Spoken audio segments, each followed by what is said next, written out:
Howdy, howdy. Ugh. I just heard one of Mama Moose and Papa Moose's babies crying in the other So I might have some non-syrup feline company soon. if they hear me talking, they're gonna come and be like, hey, pay attention to me. They're really cute though. They're cuties. Oh, I can't tell what. Hi, I'm down here, honey. Oh my god. But howdy. So I managed to pick up 1, 2, 3 WEISS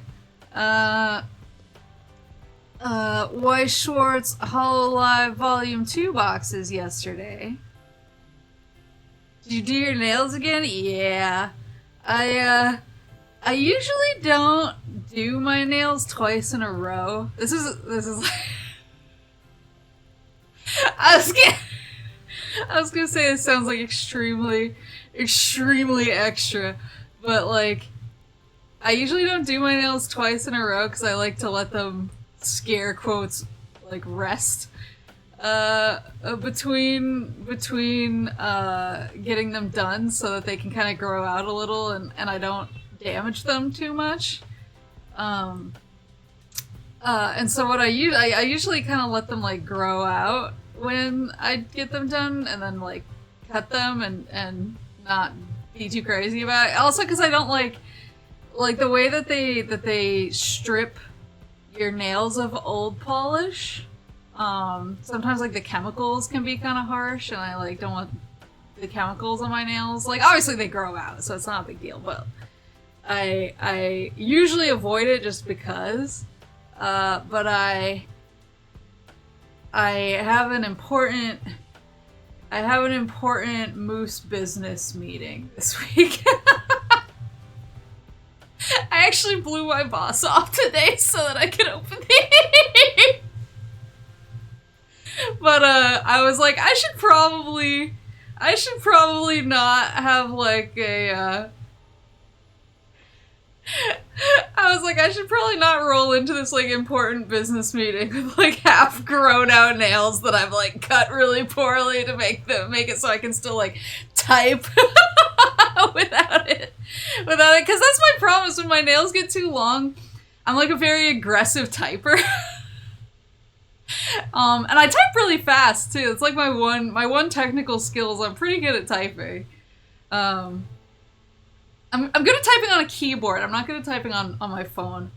But I'm a very aggressive typer. People tell me I type really loud because I really just like go at the keys.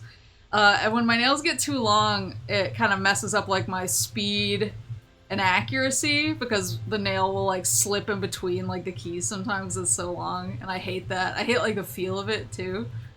And so usually I just like cut my nails. Even if I don't like take the polish off, I cut them and I just let them be kind of like half-colored. Half-colored nails. But I figured that would look kind of unprofessional if I'm meeting a bunch of like business partner type of people. So I was like, I should fix them. I should fix them and look like a functioning adult for an hour. So I got the I actually I didn't realize how like thematic looking it is. Oh, how nice. I got them fixed, but as the guy was like doing the nail stuff, I was like, oh my god. I was like, my nails are gonna be so damaged after this. So I'm gonna let them rest for a little for like one like nail length grow out before I get them nice again. Get some furball coronet nail art. I tried to do my own nail art in the past, but I'm too like shaky. Not because I'm like I get shaky sometimes because I drink a lot of caffeine, but like I think my shakiness comes from it needs to be perfect, and then I think too hard about it, and then I mess up my own nail art. So I've never had like super. I used to do my nails special for like certain events.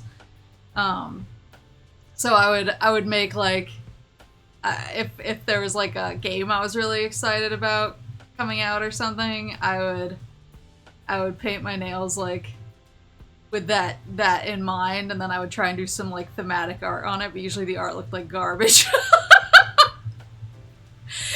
We all saw the Pokemon shoes. We know they'd be perfect. Wow, thank you. But yeah, making sure. Okay, no, that was just a Pokemon Go notification. I don't know why I get Pokemon Go notifications. I like never play Pokemon Go. But yeah, my boss, we have this important like meeting this week with some people, and he was like, "Can we talk on Sunday to strategize or whatever?" And I was like, "I'm really busy." I was like, I have something to do Sunday afternoon. I was like, I'm too busy. I'm too busy today. So I was like, if you absolutely need to talk to me today, I was like, you have to call me like at night, because I have a very important appointment earlier in the day. So. So yeah, if my phone suddenly starts blowing up, I'll just tell him I'm stuck in traffic. I'm stuck in car traffic. So the story behind these boxes. So I've been dealing with a lot of house stuff. It's actually going, like, I got my first good news today. Is like there's some stuff that's actually ahead of schedule. So I was like, oh, thank God. But I've been busy with like doing house stuff, so I was out all day yesterday. And then on my way home, I was like, card shops around here like never get any WEISS sets. It's weird. They get certain WEISS sets, like all of them have the Psychano. What was it, How to Raise a Boring Girlfriend or whatever it is. All of them have that WEISS set for some reason. But then they tend to have kind of random ones, so I've found a couple that have Avatar. But like they don't all have the trial decks, like some of them only have the boosters. And then I found, what was the other set? A lot of them have Attack on Titan. So I think they have the ones that they tend to get in the ones that have like more mainstream appeal, but they don't always get like a huge shipment. And they don't always get the trial decks. They sometimes just get like a box of boosters, and then once they're through that box, they're like, we're not ordering more. And so it's so I just generally assume when I go into a card shop for WEISS, I'm like, if I happen upon a WEISS box in here, then good for me. Like I'm not going in with any kind of expectation. It's just like a win if I do, and like yeah, that seems about right if I don't. But on a whim, on my way home yesterday, I called the shop that I pulled the $450 Zuko card from the Avatar WEISS set. I called them because I was like, well, like they were so lucky that time. I believe in luck. And so I gave them a call and I was like, hey guys, you wouldn't happen to have any HOLOLIVE Volume 2 boxes for the new WEISS SCHWARZ set, would ya? And the guy on the phone kind of took a beat and then was like, actually, I think we got a couple boxes? And I was like, how many? He was like, looks like we got 3 boxes of them in. And I was like, could you set those aside? And he was like, oh, how many packs do you want? I was like, no, I need you to set the 3 boxes aside. And he was like, I see. So when I walked in, I locked eyes with him, and I think I've been there twice now. And I mean this in like the most like respectful way possible. Like, nobody, like, cancel me over it.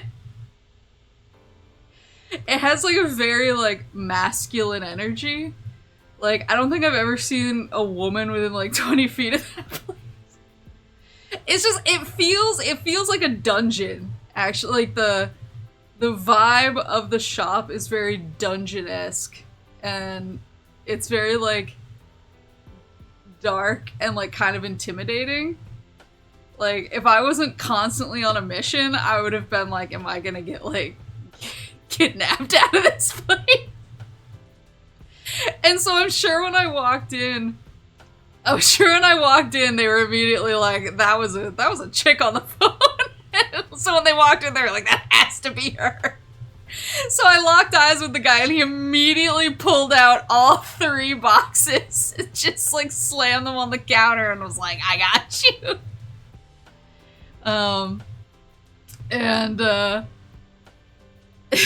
But it is hard to invite women to any dungeon. Why would you know from experience? Is it wrong to pick up a girl in the dungeon, though?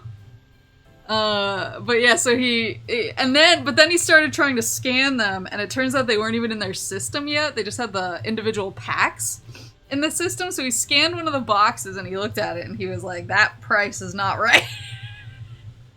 And I was like, on what grounds? Like, why can't you give me that full box for $7? And he was like, no. And so we had to go online and, like, find the retail price of the boxes. And then even when he scanned it in, it was only the SKU number was the pack instead of the box. And so he had to, in order to make his system correct, he had to give me 48 packs, which is how many there are in 3 boxes. But he put the price of 3 boxes as 1 pack, and then the other 47 packs as $0. So my receipt looks really weird. And he was like, I just sold you a pack of cards for this much money. And I was like, yikes! But I told him, I was like, because he was commenting, he was like, nobody around here plays this game. And he was like, we don't, like, sell a lot of these. And we don't have anyone who plays it either. Like, we don't have WEISS weeklies or tournaments or anything like that. So he's like, I'm kind of surprised. And I was like, yeah, honestly, if you get any more HOLOLIVE boxes, like, I'll buy them from you. He was like, okay. He was like, well, call. And I'll keep you updated. And then I told him if anybody else comes in and tries to buy them, to, like, please get me their contact information. I was like, man, I just want someone to play with. I just want to play my frickin' WEISS cards. I just, like, WEISS make a good online app challenge. Because I just want to play this stupid game, and it's impossible to play outside of, like, Southern California, apparently. Called setting up a collab. Were you wearing an Inugami Korone as my wife and I love her because she bought me this shirt from Facebook? No. I don't want one of those though. Yeah, I was like, I need you to get me their contact information. He was like, I don't think I can do that. I was like, try. I just ask them if they want someone to play with. I'm so desperate at this point. Well, because when I started playing WEISS, in 2014? Is that almost 10 years ago? Holy shit. I started playing WEISS in 2014, and, I actually knew a place that had weeklies, and so I would go there. My WEISS senpai, actually worked part-time there. even though he worked full-time at the company that we met at, he also just casually worked part-time at card shops in order to get better deals. He was, like, very intense. He was my cardboard crack dealer. He was one that my boss, like, pulled me aside one day and was like, was like, is he dealing you drugs? Like, I'm not gonna be mad, I'm just curious. And I was like, in a way. Kind of.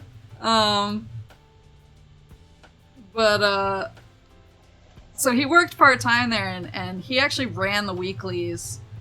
And so it was really easy, because I always knew, I would just hit him up like, oh, you know, if it's like gonna be a lot of people this week. And so I always got to play a lot of people in WEISS, in SoCal.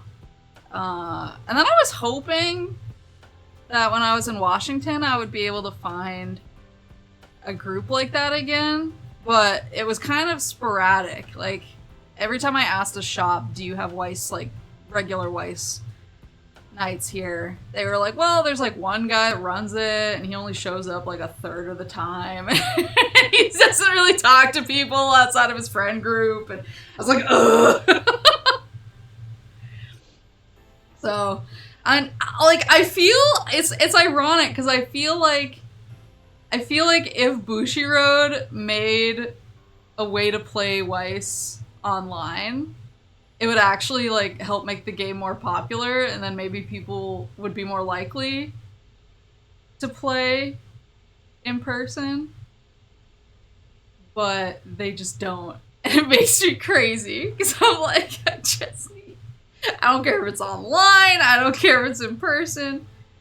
Let me cook. Alright, so my promo from this box, I got the La Plus. Both hands full of happiness. The La Plus climax card.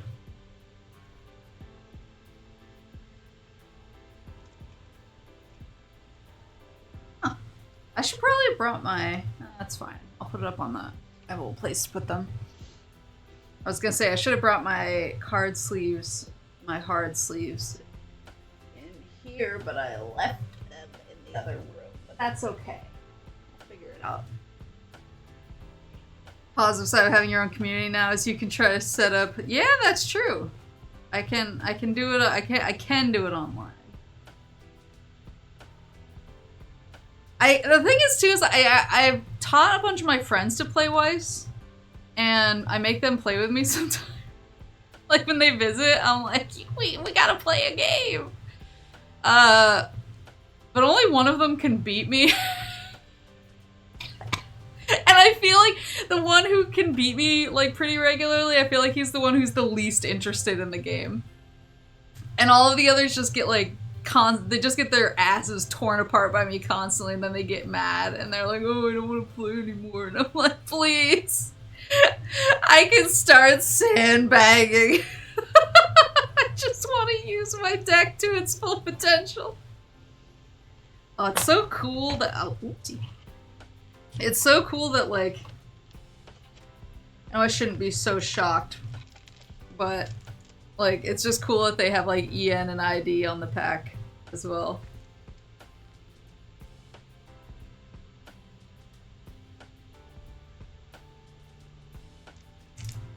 Sorry, I'm just reading the backs. Schwartz booster pack. SSP super special. SP special. Triple rare, super rare, double rare. Alright. So I know there is a new Coronet SP in this set. But I would really... It would be cool to get a EN SP, since this is EN's first foray into the card game.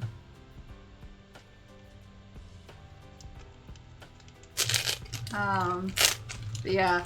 And I mean, that's the weird thing that I've learned since moving back, is there's a lot of Vanguard players here. Like, I've actually walked out! My first card is my wife. That's the weird thing, is I've learned that there's a lot of Vanguard, not only weeklies, but like regular tournaments here. It's very bizarre. And so I was like, well, if you guys are already playing Bushiroad games, don't you want to try WEISS? And everyone's like, no. And every time I try to play Vanguard, I just feel like my brain is too... Sorry, I'm trying to pull the camera closer so I don't have to like kill my back doing this. I feel like every time I try to learn Vanguard, my brain is like too small for it. I'm just like, what is happening? So I'm just like, come on guys, don't you want to play my Unga Bunga anime game with me? Instead of thinking. Who wants to think? Korone-chan, find another one by its scent. Oh, she's so cute. It's a level 1 Korone. I need to look at all the new... So that's another thing, is when I...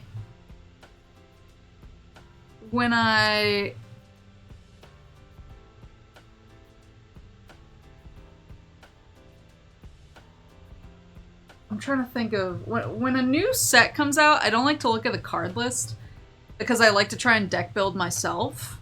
And so I don't like looking ahead.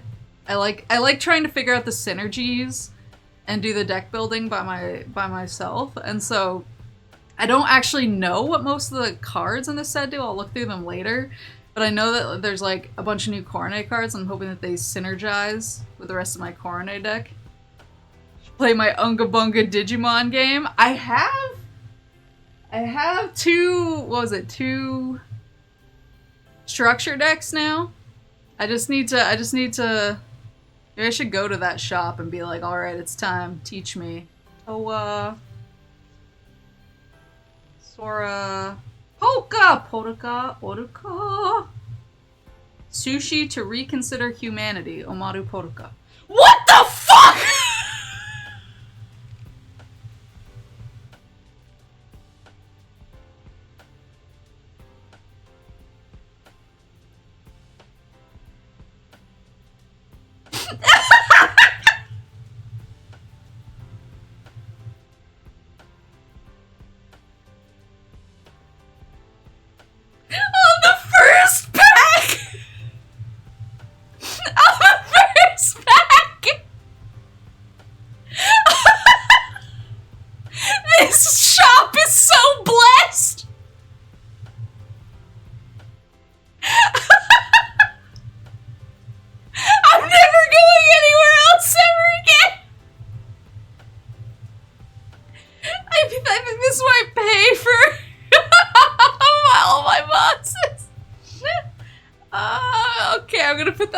Shelf so I can sleeve it later. Oh my god, wait, let me show you guys first. Hold it gingerly in my hands. Pakora sign! Pakora SP! Let's go! Thank you, Queen. Alright. What's going on down here? What's the rest? Yeah, I love her signature, it's a little buddy. Oh my god. Oh, yet another W I need. Oh, Louis! Louis ne! Yeah, oh yeah, I forgot that X wasn't in the other set either, so now we get Holo X cards as well. Noelle. Oopsie. Oh, and I got a Holo Mume. Holo Moom. Step towards the future, Nanashi Mume. And my climax is repeat this life with you. That's Oski, right? Well, solid first pack. I'm gonna need to, I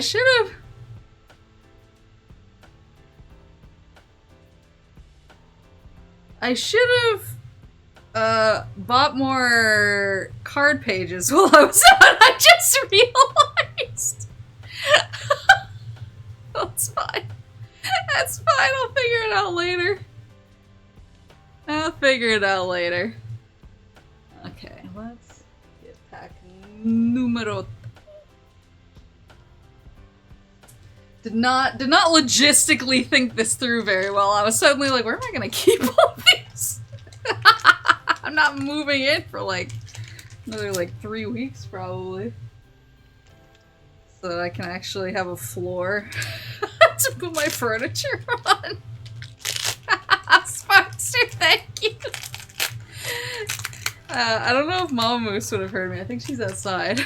But I'm sure Papa Moose just heard that huge what the fuck. He's probably like, what the fuck? I have time for another trip back to the card shop, clearly. I'm gonna walk in there and I'm gonna be like, guess what? You keep giving me shmoney every time I buy from you. Shmoney, shmoney, shmoney. We got Mel doing it. I love Louis' 3D. I just think it looks so good. And Coyote's 3D as well. I love pink corny. Marine, I apologize. An apology. Ooh! Double rare Ayame. Oh, she's so cute. She's shiny.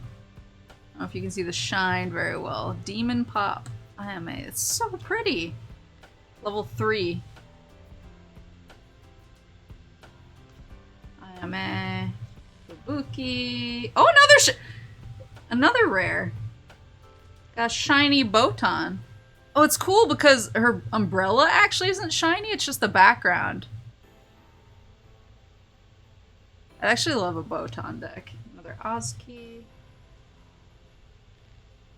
I feel like Botan, I haven't looked, I know that Gen 5 in general has a lot of memory mechanics.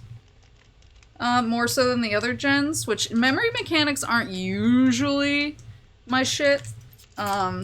What is my shit is I love sniper mechanics, where basically you can either kick your opponent's cards into their damage meter or just do direct damage. So I kind of hope that Botan has some of that stuff, even though she's Gen 5. Does every pack come with some sort of rare? I think every pack has a rare, but I don't think it necessarily has a double rare, if that makes sense. Noelle, Flare, Shuba, Miosha. Oh, double rare Muna.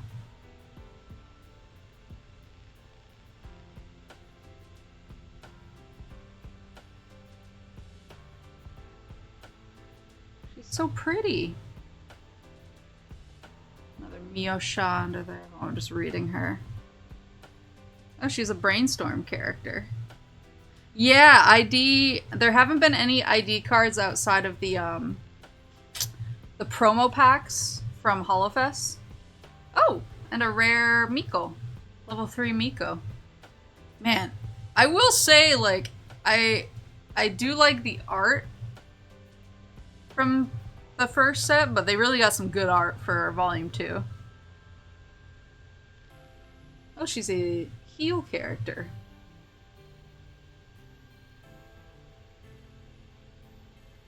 Rare Miko. Oh, Bales. Bales Climax.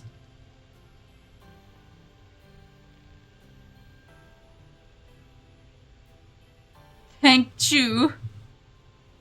Ratto thighs.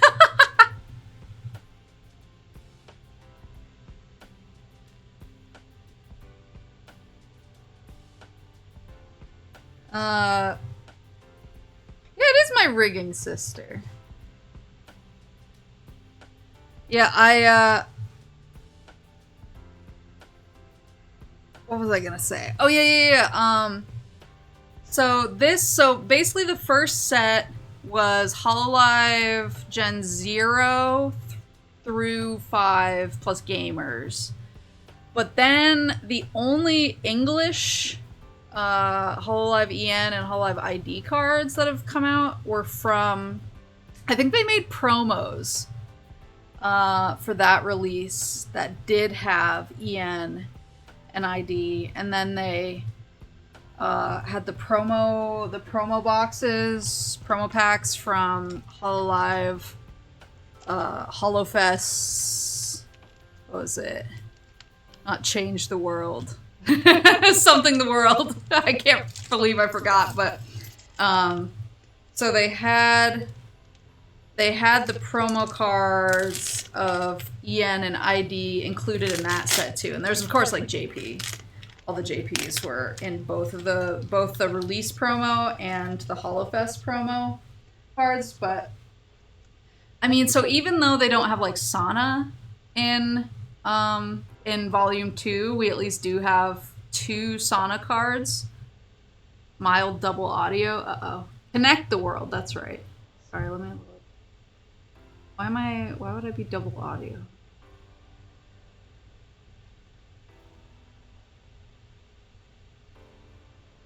Oh.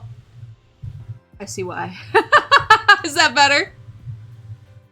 No, my speakers aren't on, but I had to redo my capture setup for my hand cam, and I forgot to take its audio. I forgot to take its audio off of the off of OBS's audio mixer, because I had it set up the first time, but I didn't like how it looked, so I reset it up, and I forgot to fix my settings. Sorry. But yeah, so people who want like sauna can still get us, I think, 1 sauna from the release promos and 1 sauna from Connect the World promos. But that's the only way that EN and ID have been available before this point. So now we get all of them. I don't think, obviously EN3 isn't in here, but I don't think ID3 is either. I don't think there's any like Kylas, Kobos, or Zetas. Oruka. Brony. This. Oh. Rare Aqua. So here's a good example. This is, I only got a rare in this pack and no double rare. But I got a cute shiny Aqua. And cute date Poruka Climax. Thought it was just the room. I mean, the room is like not super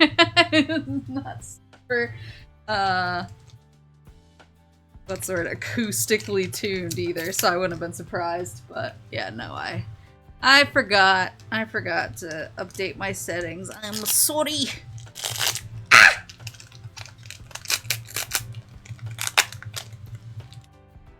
Sorry. Oruka. Choco-san. Oh, my first Ina. Oh, she's cute. Did anybody get her clutch bag that looks like this? Like, looks like her book? I didn't get it because I don't really use clutches. Like, if I have a bag, I need it to have a strap on it, because otherwise I'm like, I'm going to lose this. But I thought the idea of that for like a little clutch purse was really cute. Claire Laplo. Ooh, rare Matsuri.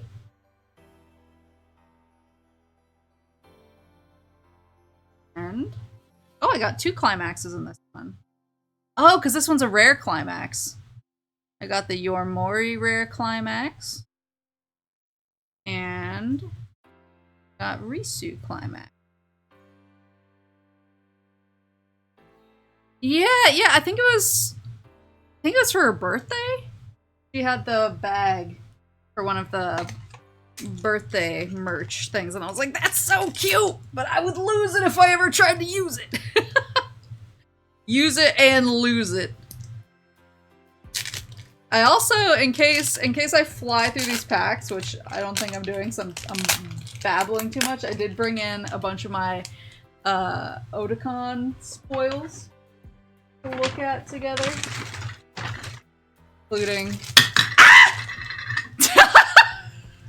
that's just Roboco. Including my prize. Lamps prize. Roboco in shambles. Yeet! She flew out of my hands. Coyote. And ooh! SR Watame. SR Ship. Ooh, she's shiny. So no sign. So basically there's SSPs, which are like the super rare signs. SPs, which are the regular signs. That's the Pecora I got. Then there's SRs, which are super rares, which are special holo versions of other cards. And there's triple rares, which are also holographic versions, but like slightly different in rarity. And then there's double rares, which are also holo, but they're less special. Shiny sheep who has done nothing wrong. Oh, and I got rare Okayu. I love this art. Rare Okayu. She's shiny, but she's so like, her card is so bright it's hard to tell. Oh, Suisei! Suisei, climax card for Comet.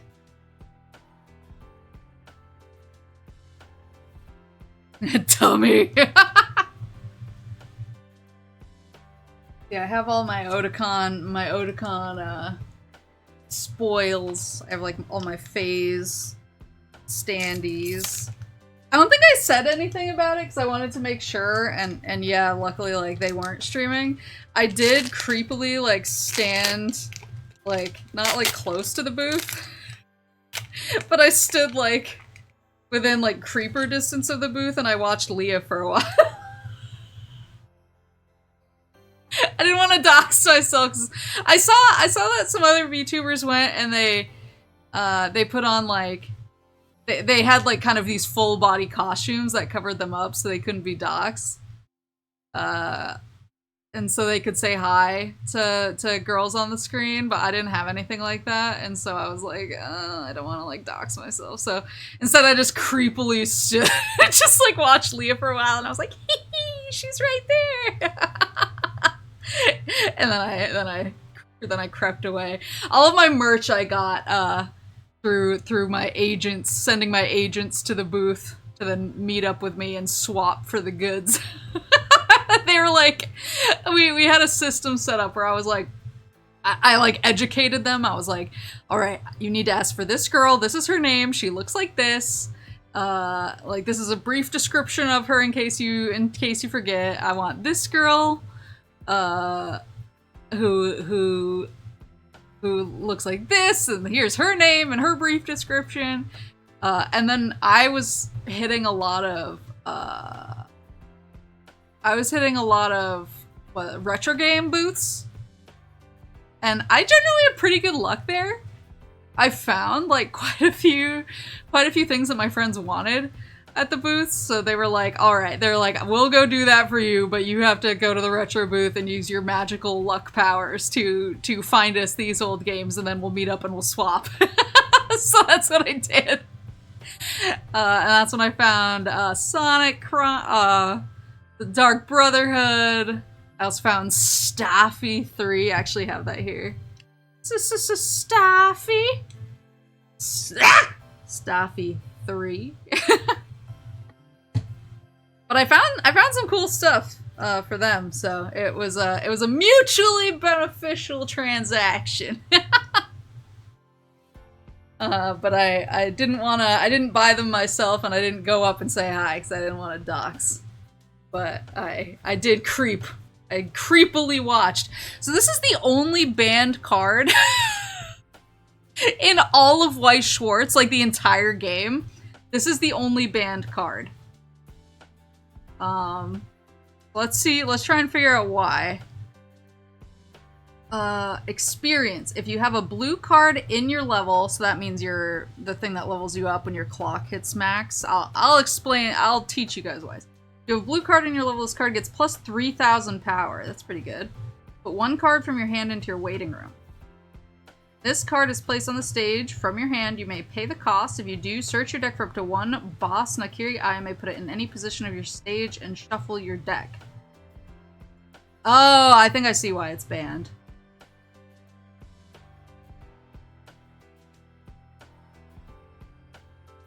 Oh, because it's hand or deck. So basically, if you have 4 of her in your deck, and you place her on the stage, you can discard, and you can find another one in your deck and put her, but then that one also triggers the effect, so then you can basically go look for another one. So you can basically put 4 of her on the stage as soon as you find one. And then if you have a blue card, which is pretty, if you're running a red and blue deck, it would be really easy to have a blue card in your level. They would all be 6,500 at level 1, which is pretty big. So I guess I see why that's banned. You could probably do some pretty stupid things with it. If you want to roll with me, you gotta have some drip, yeah. What has Ayame done now? Yeah, that the combo is you can definitely get 4 cards on the field in 1 turn. You just have to do some discarding, but probably at level 1 you can probably, like, stock up for that pretty well. I see why it's banned. But yes, the honor of being the only WEISS SCHWARZ card banned.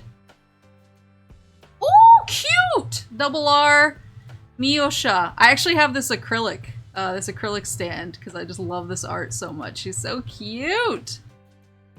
Double R, Miyosha, Luna.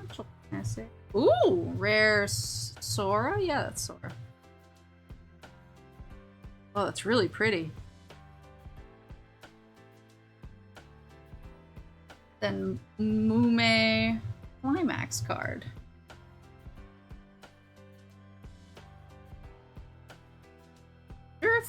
I need to look at all the like combos after this. Like which cards synergize with which climaxes. Yeah, I don't think I saw any. I think Leah's the only one that I saw the meetups for. So creeping. And I wanted to make sure that they weren't streaming it so that people couldn't go check the footage and see me like in the background creepily like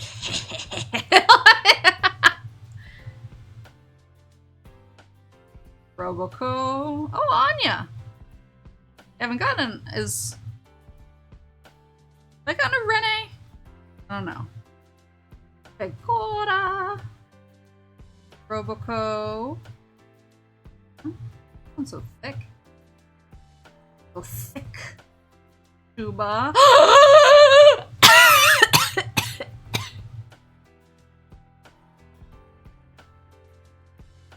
Rare Korosa. She's so cute.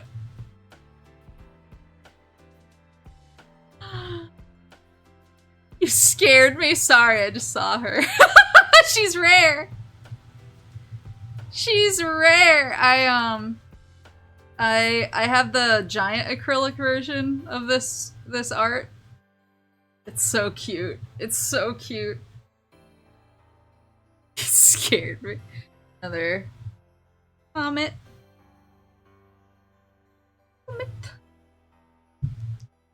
Alright, keep a cranking, girl. You have 3 of these boxes to go through. Stop getting distracted.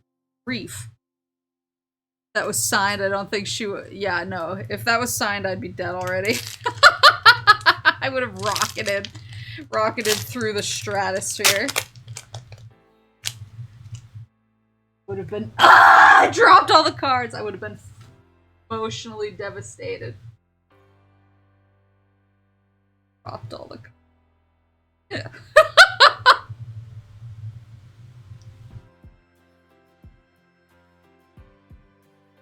Otome.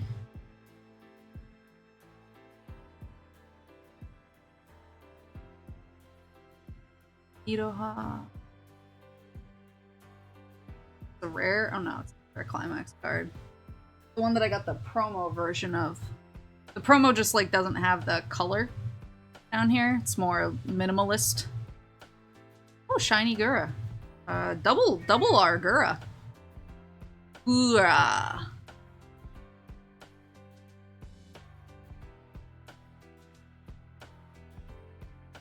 What's her deal? If all of your characters are hololive, this card gets plus 3,000 power. Nice. She's a healer. And she has a climax combo. I'd really like to see the Gura climax card. Ooh! Ooh, look! Event, a HoloX event card. If you have 2 or less Secret Society HoloX characters, this card cannot be played from your hand. Search your deck for up to 1 climax, reveal it to your opponent, put it into your hand, shuffle your deck. Choose one of your characters, that character gets +2. So you, I guess they must have made, like, the HoloX cards. I mean, the gens tend to synergize together pretty well, but they must just have, like, a bunch of HoloX synergy. Oh yeah, Gura.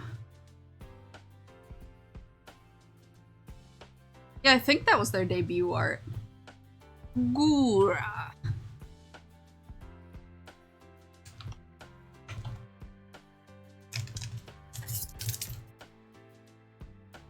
I think they did a tapestry for their debut. I think that was the debut merch for HoloX. And I think that might have been the tapestry. Ugh. Luna. Mako. Oh, Iris! I don't think I've seen an Iris yet.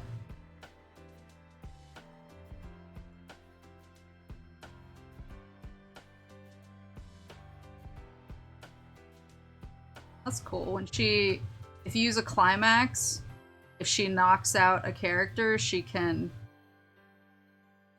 not really revive, but she can basically like take a dead character and make it like basically your leader. Kind of cool. New Marine. Anata.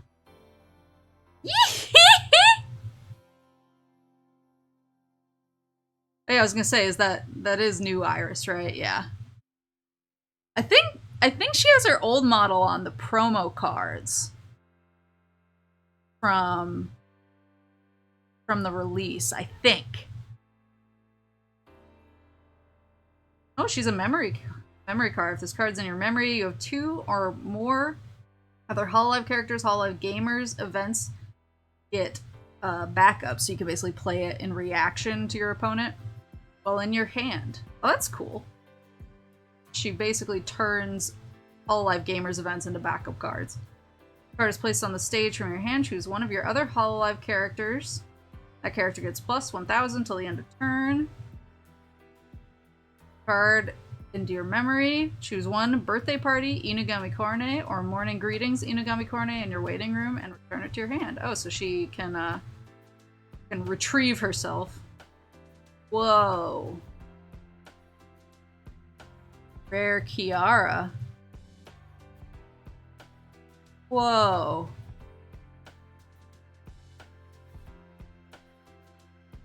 So cool.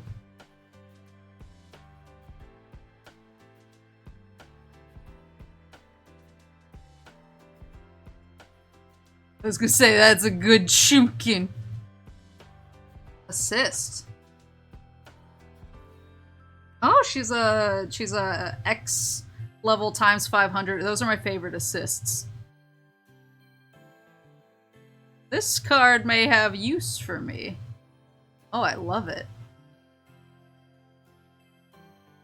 And oh, a rare climax.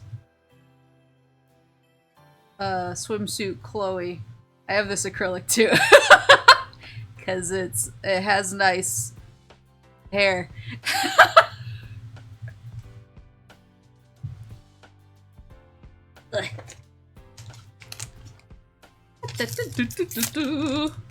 Next.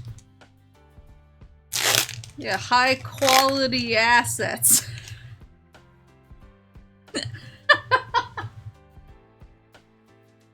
Castlevania Fubuki. I'm very. Oh, here's Kiara's. If there's a marker, oh, she's a marker card. Reveal the top card of your deck. If that card is an event or a HoloLive character, you may put it face down underneath this card as a marker. It's plus 3,000 for a marker. That's a pretty good level 0 card, actually. Oh, there's Yofi. I'm very excited to try out Castlevania now. Since I only watched the first season of the show because I didn't have that much time. I basically, I on the night where I had the panel I wanted to go to at 12:30, I was like, I'm gonna fucking die if I try. Oh! I got double rare Ollie! She was waiting to reveal herself so that she could be a double rare for me. Thank you, Ollie. She's here. Oh, it's so nice.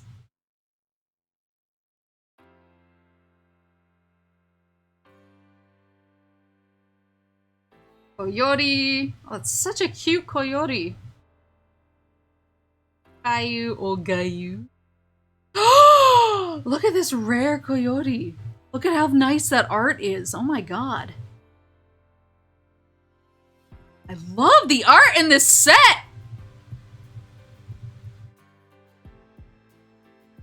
And then another Faye. So basically I had the panel at 12:30 and I was like, I'm gonna die if I try and stay up till 12:30. Like, that is not in my wheelhouse anymore. And so I basically I ate dinner with Papa Moose. We had a pretty early dinner, and then I was like, he was like, what are your plans for the rest of the night? And I was like, I'm gonna go just chill for a little bit. And then I was like, actually, I think I'm just gonna go sleep. I'm gonna go sleep. It was really early. It was like 7. I was like, I'm gonna go sleep, and then hopefully that'll give me the power to wake up for this 12:30 p.m. or 12:30 a.m. panel I want to go to. And he was like, well, good luck. So I went to bed at like 7, and I wound up waking up at like 10:30, maybe 11. And I was like, I actually feel pretty rested now, but I think I need something to keep me awake, keep me engaged until the panel starts, just so I don't accidentally drift off while I'm waiting for the appropriate time to head down. So I put on Castlevania Season 1, and I watched, I think, the first 2 episodes. Maybe it's the first 3 episodes. I watched the first 3, and I was like, oh god, I love this. And then it was time for the panel, so I went down. And I had a really good time at the panel, the famous baby girl panel. And then when I came back, I was like, I'm really tired, but I really want to see the season finale.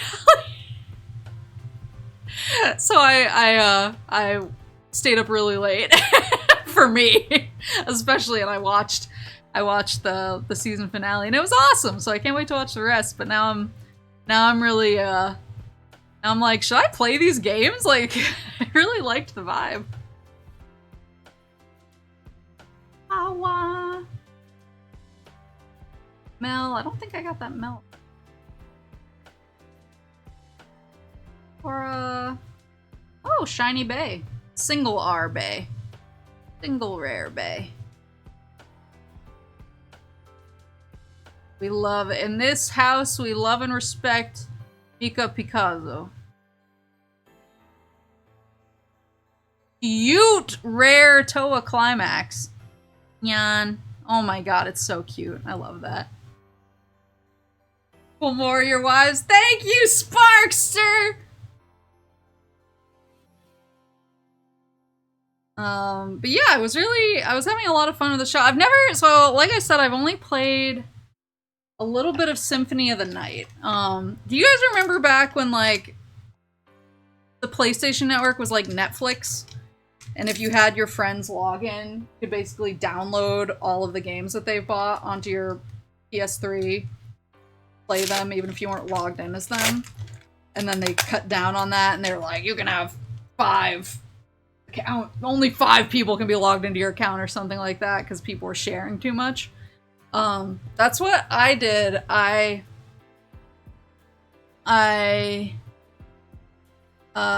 Me and my friends all just gave each other our PlayStation logins, and so that we could all access each other's, specifically we wanted each other's PlayStation, PS1 classics when they started putting out PS1 games on the PS3. We all wanted those, and so we gave each other our stuff. And one of my friends had Symphony of the Night, So I downloaded it and was like, oh, I'll try this out. And I had fun. I mean, I wasn't good at it, but I had fun. But I've never owned it myself. And I don't know if I still have access to that account. I don't know if that's one of those, like, if I try to play it, PlayStation will tell me to get lost sort of situations. So, but I did, oh, nice Chloe. But I did play, I played for probably just like a couple hours. It was cool. But yeah, I've never played a Castlevania outside of very specifically, I stole somebody else's account, played for a little while, and probably can't access it anymore. The golden age. Yeah.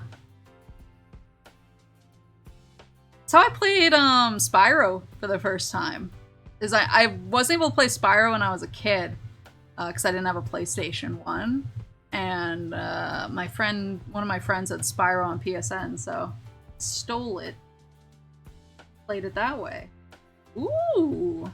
Rare Toko Sensei. With some nice high quality assets. Kabuki Max. Shirakami's secret base. Yeah, I had a pretty good PlayStation 3 network for as long as that for as long as that system was in place. Now my empire lies in ruins. But they've released Symphony of the Night elsewhere to play, right? Like there's got to be other ways to play it now. Everyone's been telling me to try the Advance games, Castlevania Advance Collection. Anya. Pecco. Oh shit. It is an SR. Kabuki SR. Really pretty. Whoa. Yeah, it's textured too. Level 3 Fubuki. Woohoo!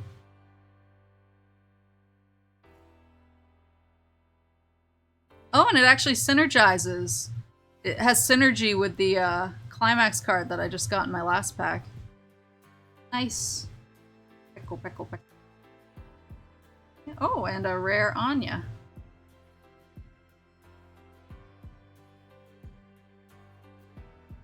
Shuba Climax.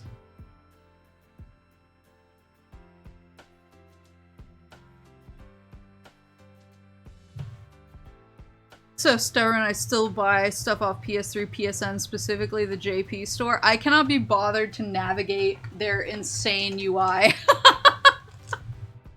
PlayStation Store UI has never been good, but I feel like every time they release a new console, they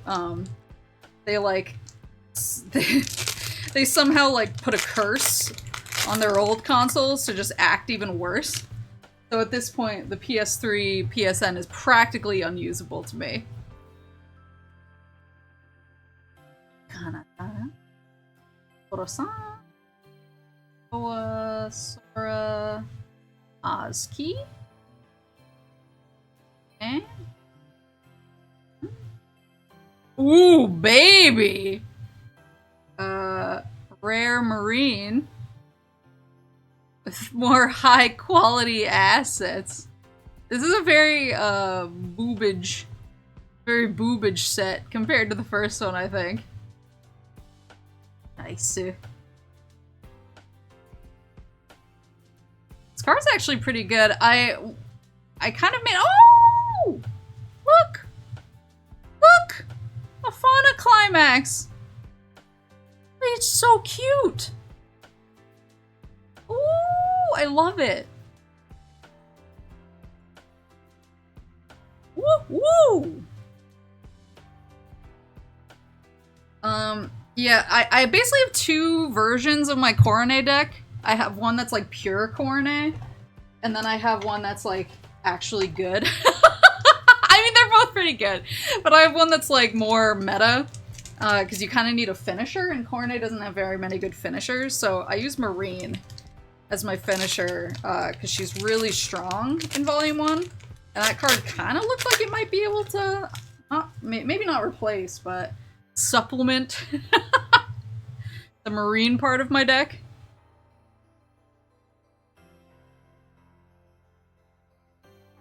The Fauna isn't shiny. I didn't read... Well, it was a Climax card, so probably more generic. I haven't gotten a Fauna outside of the Climax card I just got, I don't think. Fauna, please come home.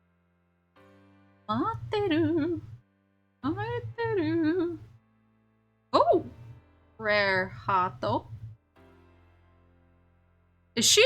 Have we gotten an update on her? Is she, like, around? Pretty card.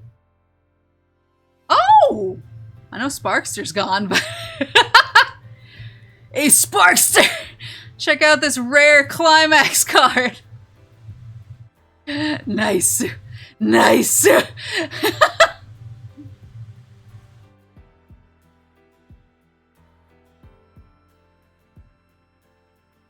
That was box 1! I also have 3, the guy at the shop was like, I'm just gonna give you all of our promos, because he was like, nobody else plays this game. So, he gave me all their promos, so I still have those to open as well. It's only like...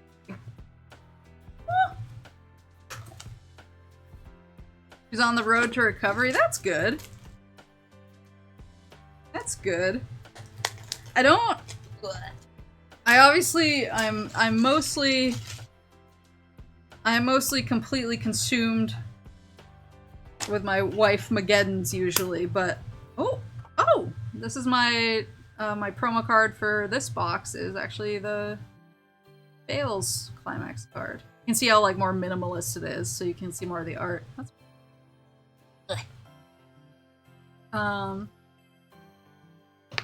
Yeah, I'm usually like pretty busy keeping up with my wives, because I have too much happening, especially lately. But if this is like an off-limits topic, if it's one of those things where it's like nobody knows, don't discuss it. But is there any like, do people know what's going on with like, I know 2 of the Holo boys, the stars, was it Tempest? I know, is it Magni and Vesper? Are they okay?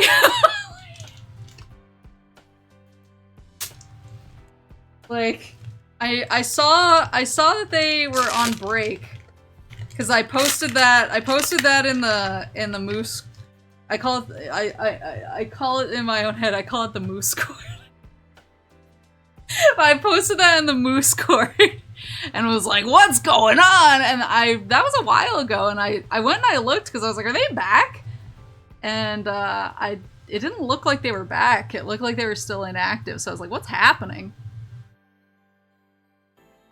They've been AWOL for a bit. Rumor was they lost a work phone or something. Oh, yeah, bye. Losing a work phone in a company that has like OPSEC of this level is pretty big, you buy, I guess.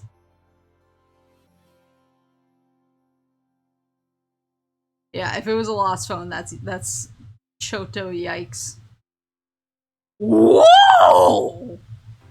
Triple R Moom Climax. Do I need to build a council deck? Awooga!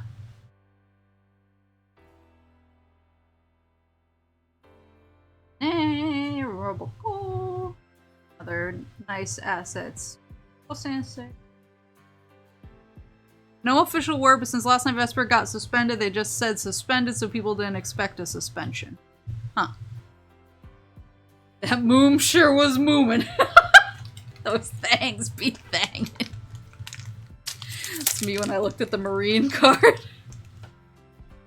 Yeah, I was like, I mean, I hope they're okay. But yeah, I mean, I guess... I feel like if you lost I mean, not to like put too fine a point on it. I feel like everything at Japanese companies is like the highest level of police response every time something happens, and so I feel like that would be really bad, especially at a company like this. One time I was picking up a prescription at like CVS or something, and I was there, the line was really long at lunchtime, and so I was 5 minutes late getting back from my lunch break, and it was like a very serious, like, you're doing chores on company time sort of thing, even though it was like my lunch, and I was like, okay. I mean, I'm only here like 4 hours late every night, but sure. So I feel like losing a phone, they're gonna like take you out back.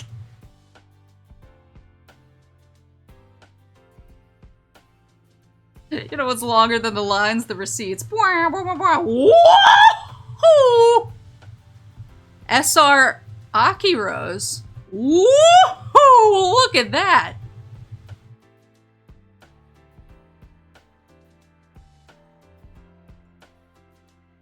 I was gonna say, that is nice Aki art.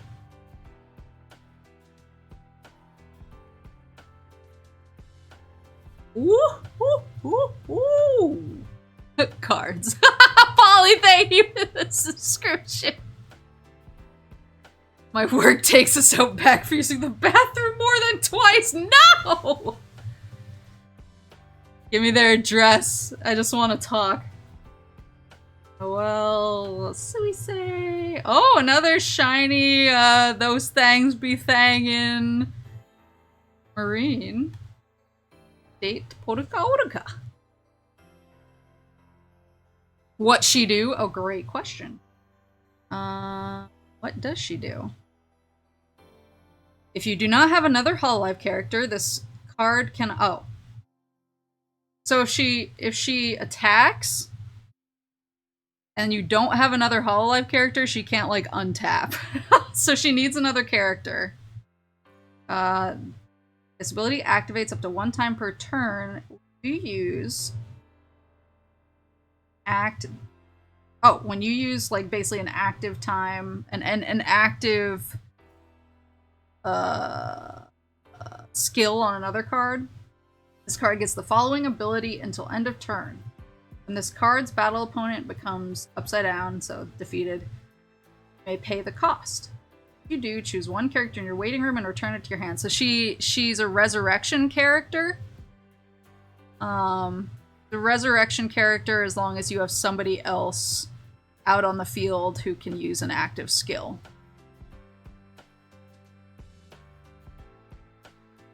But she needs to be out with another Hololive card, or she can't like stand up after attacking. So I should not put her in my Guilty Gear deck. I mean, you shouldn't really be crossing the streams anyway. Just in general. Good WEISS practice to not cross your streams unless I've seen the streams cross in pretty specific instances. Like I've seen people running like Love Live decks or yeah, mostly Love Live decks with like a Miku supporter thrown in because it's a music card, and so when an effect impacts a music card rather than a specific character or like a Love Live character or something, it'll affect the Miku too. So I've seen that, but generally you don't see streams crossing unless it's like a related series. So like I've seen people use like the Persona cards together, but it's more of a rare occurrence. Let me know if you need help building your deck. Clearly you need help. Double rare Iris. Really cute. What was that art from? Was it from her birthday? Really cute.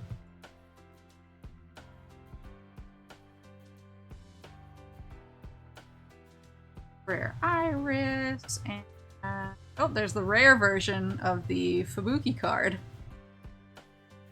got earlier.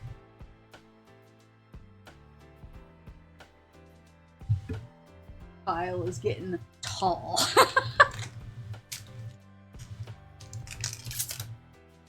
I was just texting me. See you in hell. I'm opening cards.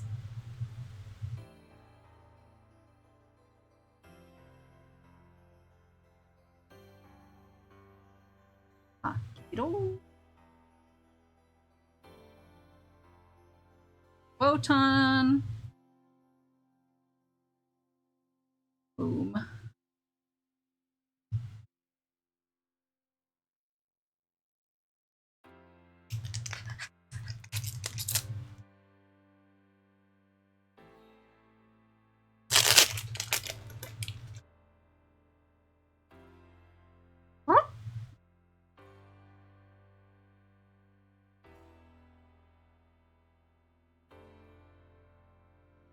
Ooh, man.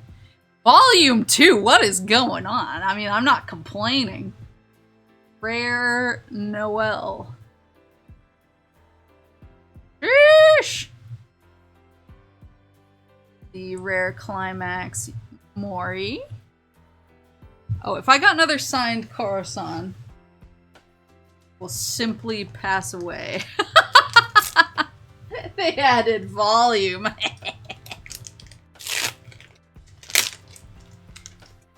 Oh, there's the band IMA again.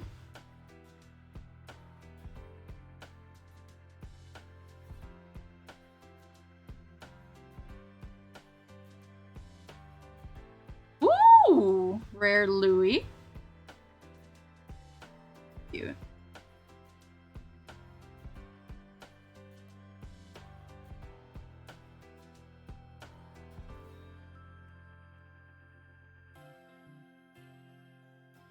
Signed version of that Noel card is $1,800. That checks out. I've noticed some of the signs are coming down in price quite a bit. Like during volume 1, it was kind of out of control, and now I was like checking online because I don't like to look at the list, but I was kind of curious about just like what the prices of the cards are at, and I saw even like the Gura sign was less than $200, which I'm kind of surprised about.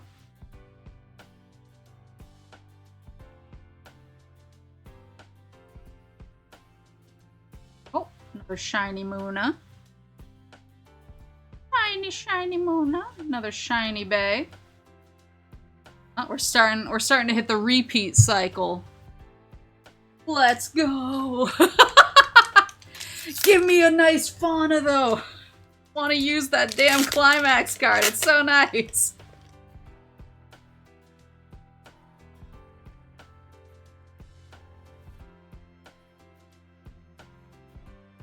Marine. Coruscant. Ooh! Shiny Ame!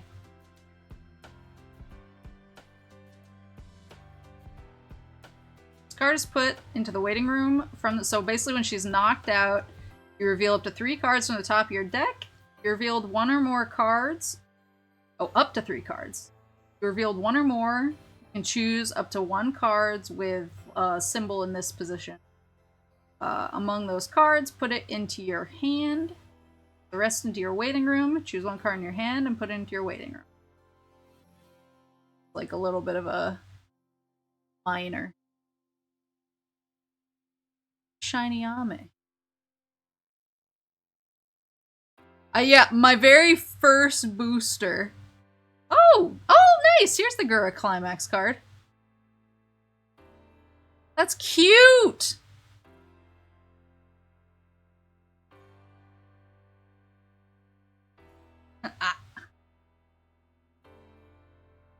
Yeah, I got one signed card, and it was from my very first pack. My very first booster opened of the day. Ugh. So much trash. So many booster pack skins. Mama Moose is gonna be like, what did you do in here?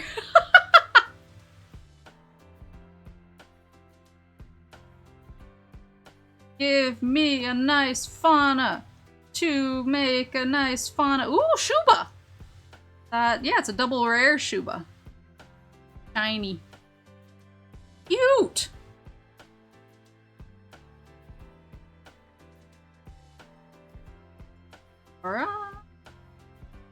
Ooh, and a rare Mel. That's really nice art.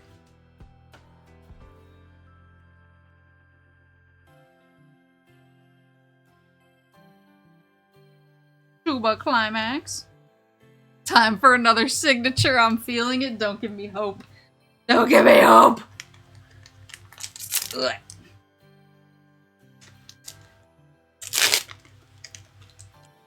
I'm honestly really happy that the sign I did get is a Peko. Because I think she's the sign. So the signs that I have right now, I obviously have my Coronet sign, I have an Okayu sign, I have a Sora SSP, I have an Aqua sign. Is that all of them? Is that all my signs? Yeah, I think I have 4. But since I already have Coronet and Okayu, I think the sign I would want the most is Pecora. So I'm actually really glad that she's the sign that I got.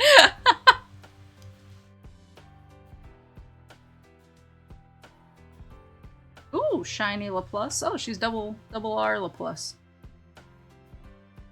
Level 3? I need to look at the council, that's not right. Council's EN2. But I think the event card said Holo X Council on it, which makes it really confusing. I need to look at the X... Oh! Rare Pecora! I need to look at the Holo X cards and see what their, like, what's the word? Mechanic is. Because I feel like all of the gens have, like, one really obvious mechanic to them to make them, like, synergize within their gen. But I haven't, like... Oh, another Fauna Climax card. Give me a Fauna to play!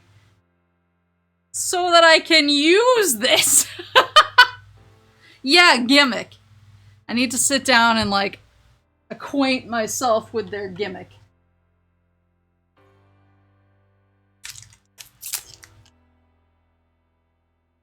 Here we go. Give me Fauna, please. Please!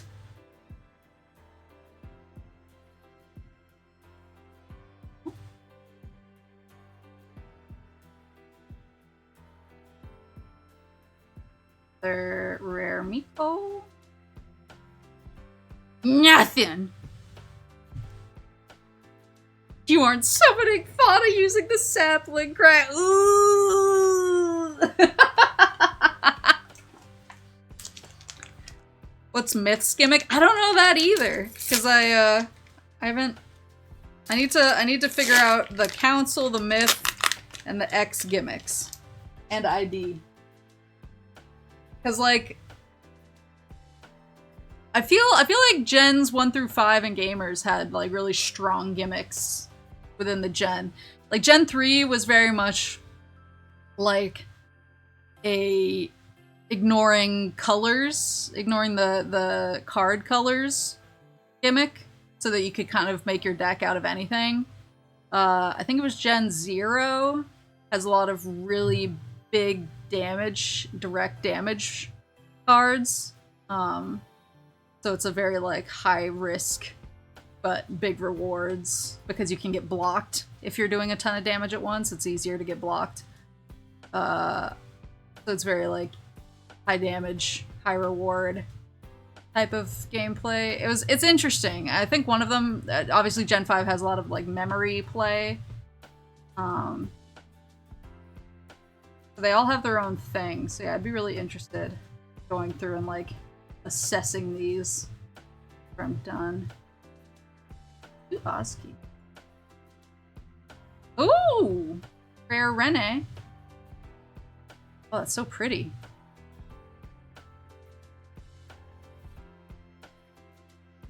Woo, woo!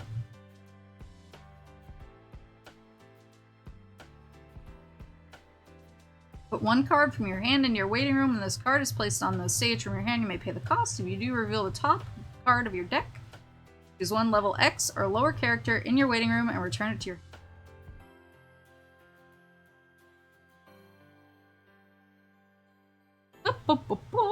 Alright. Come on. Come on. Let me see your fauna. Let me see your fauna. Just a single fauna. Are all the faunas rare? Like, what is going on? I don't think I've gotten a Callie character card either, now that I think about it.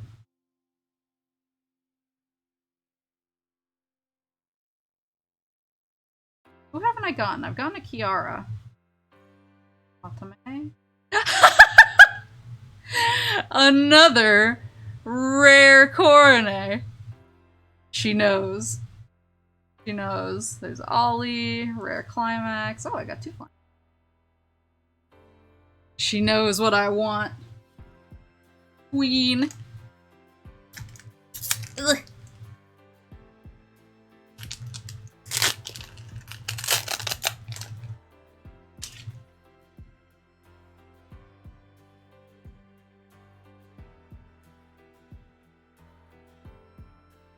Iris! Oh, SR LaPlus. Oh, she's shiny. Hold on, what's her deal? When this card is placed on the stage from your hand, you may put the top card of your clock in your waiting room. There's a lot of heal characters in the HOLOLIVE set.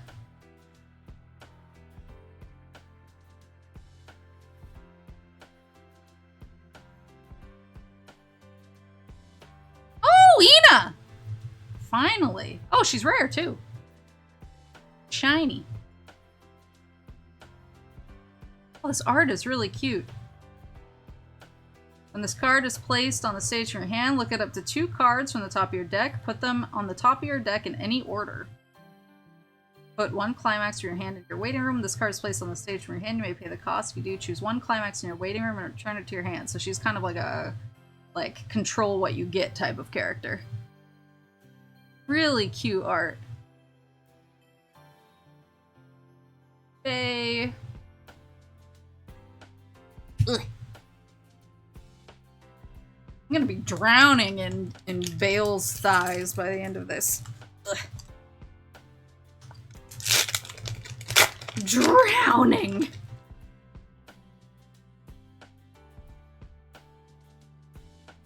Wee! Give me the goods. Oh, they're double rare. IMA. Oh! I think it's my first regular character Ame. This card attacks. This card gets plus X power until the end of turn, where X is equal to the number of other HOLOLIVE characters you have times 1000. Oh, that's pretty good actually. Especially for a level 2. Put 1 HOLOLIVE character from your waiting room at the bottom of your clock. Beginning of your climax phase, you may pay the cost. If you do, this card gets plus 1000 power, the following ability until end of turn. This card's battle opponent defeated, put up to 2 cards top of your deck into stock. So if that's indicative of how the rest of Myth plays, Myth is a very, control where your cards go, and also maybe do a lot of damage to yourself to do so type of gimmick. Hot City, I think I got this earlier too. Ame interacts with a clock, sounds on point. To drown in rodent thighs. That sounds so gross.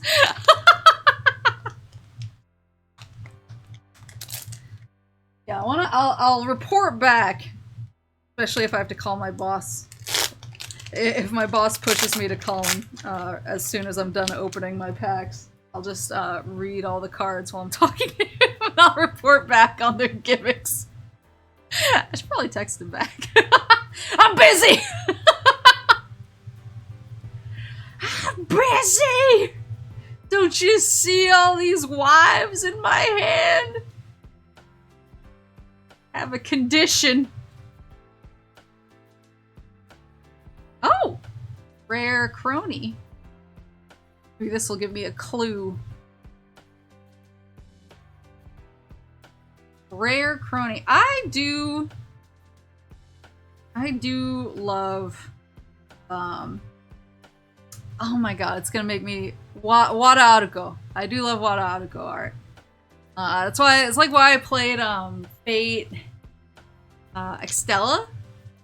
I played the crap out of Fate Extella because I just got to like look at Wada Aruko art all day.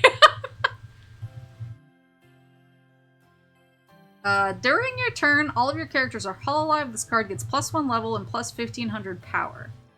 Card into your waiting room. Your other hololive character is frontal attack. You may pay the cost if you do return that character to your hand. So this is a dodge card. She also like buffs herself. Again, love the climax, the Chloe climax.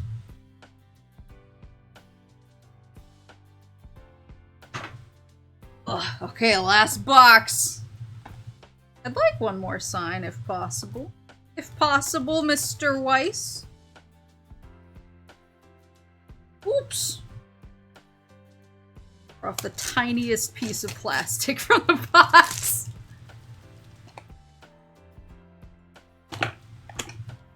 Ooh!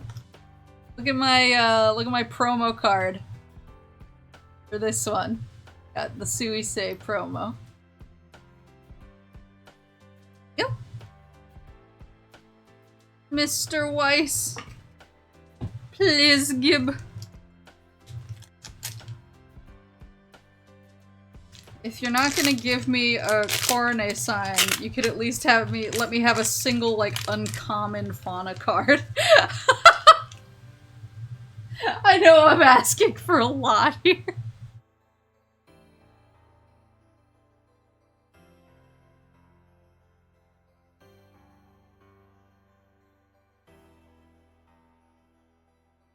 Oh, there's Ame again. It's 2 again. Did I miss you opening the promo packs? No, I'm gonna open those at the end. I have 3. So many dupes. Such is the life. Such is the life of a cardboard crack addict.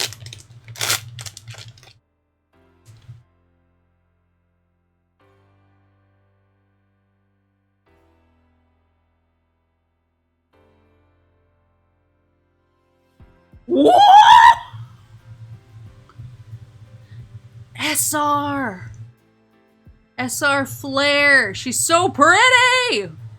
Trying to get the camera to focus on her better. I love this art. This is actually the art that they used for her LED lamp. For some of her merch, and I actually really wanted the LED lamp because I love Flare. But it was like at a time where I was like, I don't think I should be like buying new things right now, so I didn't get it and I missed it. But someday, if I could find it for like a decent price, I'd love to get this LED lamp. Because I love this art. It's so cute and so pretty of her. Oh, what's the card do? What does she do? If taking a bath with you, Shirogane Noelle, is in your clock, this card gets -1 level while in your hand. So basically, if you've taking a bath with Noelle as damage, you can play her faster. It hastens her to the field. When this card is placed on the stage from your hand, if you have another Hololive character, choose one of the following effects and perform it. You may put the top card of your clock into your waiting room, so that's a heal. You may put the top card of your stock into your waiting room. If you do draw up to 1 card, choose up to 1 towards the future together Shirogane Noelle in your hand and put it in any position on the stage.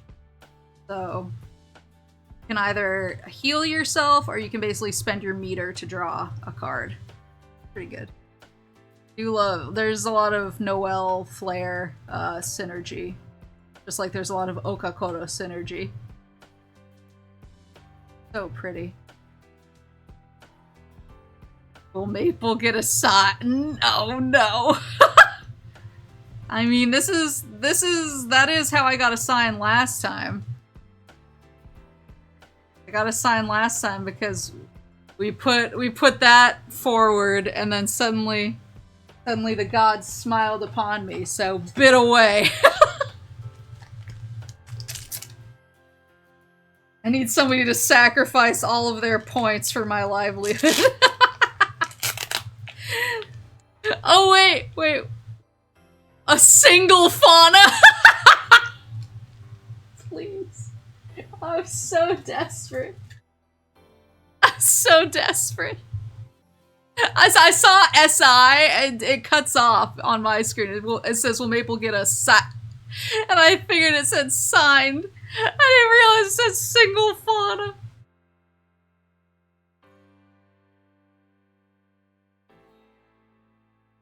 Ooh, shiny Chloe. Oh, it's double R Chloe.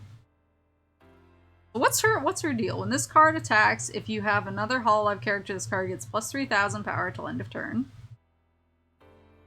Resonate. When this card attacks, if only 2 of us at the beach is in your climax area, that's the nice assets climax card I got. And all of your characters are Hololive, you may pay the cost. If you do, choose up to 1 Hololive character in your waiting room, return it to your hand. Deal the top card of your deck. If that card is level 1 or higher, put it into your stock, otherwise return it to its original place. Aqua. There's shiny Kiwawa. Ooh, it's so nice. Be one of my favorite cards from the... Damn you!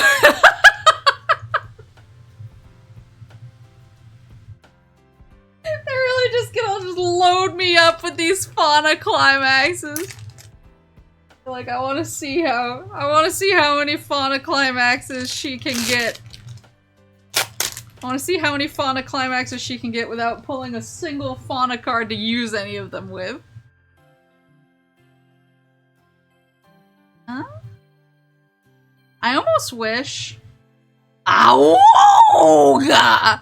It's the SR version!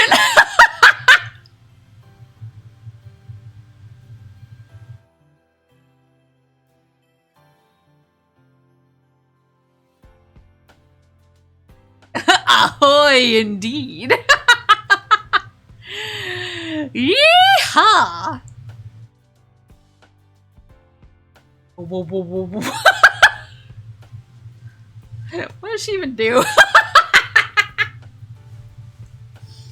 You have 4 more Hololive characters. Card gets -1 level on your hand. Pretty good. Put 1 other Hololive character from your stage into your waiting room. When this card is placed on the stage from your hand, you may pay the cost.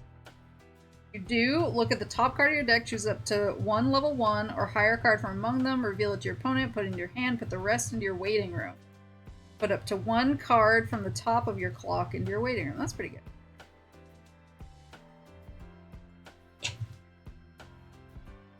Renee. Cool.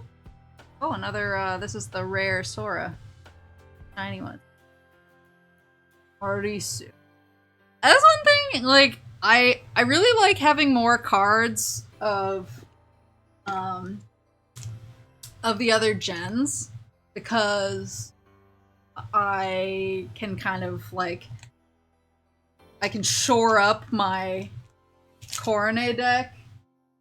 I get pretty new art of the other girls, but I almost wish that they, like, prioritized, at least, like, ratio-wise, they prioritized, like, X, EN, and ID for this set, so that we could kind of, like, fill out our collections with an equal amount of the new girls. Instead of getting, like, a bunch Because I think some of these cards are actually reusing art from the old set. I'm not sure. Rare Crony. Yeah, I wish that they made the trial decks for them. Oh, there's the Gura. Gura Climax again. Oh, it's rare. Because I was thinking that because it's not like having like obviously they made trial decks for all of the gens for Volume 1. So we got Gen 0, 1, 2, 3, 4, 5, and Gamers trial decks. And even now, is it next month? No, I think it's October. October, they're going to be releasing the English Azure Lane set. And the Azure Lane set has 4 trial decks. One for Union, one for Royal, one for Sakura, and one for Ironblood. They have 4 trial decks for Azure Lane. I was like, you couldn't make like a Myth trial deck, a Council trial deck, like ID 1 and 2, or even put ID together. Why not? Make an ID trial deck and then make an X trial deck. You couldn't do it. Yeah, 4 trial decks for Azure Lane. You couldn't make more trial decks for Hololive? Is it because we had too many the first time? Oh, another double rare Ollie. What does she do? So she synergizes with that Climax card I keep pulling. So when that Climax card is down, I put 1 Hololive character from my hand into my waiting room. This card is in your waiting room at the beginning of your attack phase. Meanwhile, in another world, is in your climax area. Your level is 2 or higher. All of your characters are Hololive. You may pay the cost if you do put this card in any position on the stage. Huh.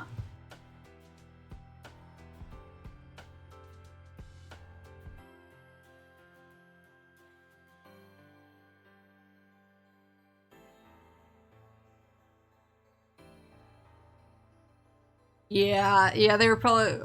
I feel like I see a lot of like EN stuff sell out though from the Hololive store, so I got to imagine that like people in Japan are buying this stuff. But yeah, the Azure Lane art I'm really excited about. I'm really excited about that set. I love me some Azure Lane. I'm really excited. I'm excited about Azure Lane. I'm excited about the Guilty Gear set. They just started revealing, so they had incredibly fast artist on Twitter, Hungry Clicker. They are having Hungry Clicker do a bunch of the art for the Guilty Gear cards, and they've been revealing the art, and it looks really good. Thank you for following. How's your I don't want to I don't want to mess up the pronunciation and sound inappropriate. The Lord himself.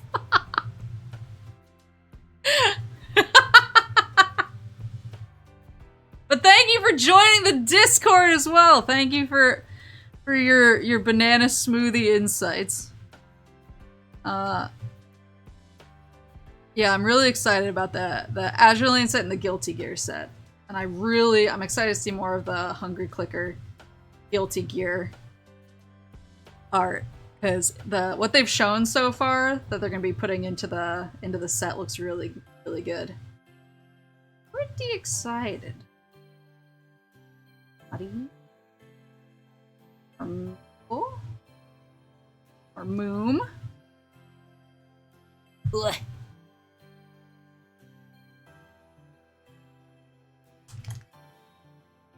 What?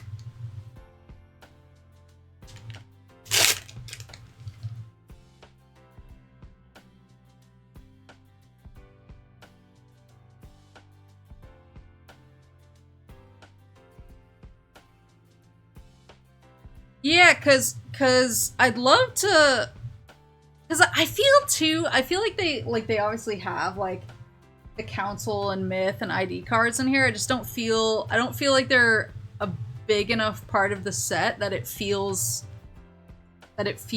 like, I don't know. It does feel like a new set, but it also doesn't feel like a new set. Very descriptive. Oh, Ina. I'm in Dupe City now. Dupe City, bitch. City, bitch. I really need to go buy some more, not sleeves, or pages, or pages. Domo, thank you for the subscription. Yeah, DLC set. Yeah, I'm really excited for the Guilty Gear. The Guilty Gear set. Dengeki Bunko. Why does that sound familiar?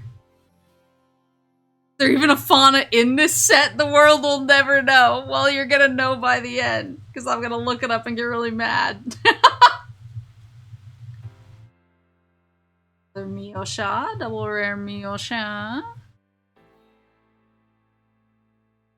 God damn, I'm drowning in this pretty Fubuki. Why?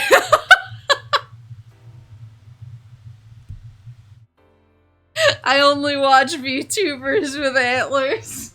Excellent, excellent choice. Peak taste. Wanna play? Fauna, I'm not asking for much. Fauna. Fauna, come home. Fauna. Oh no.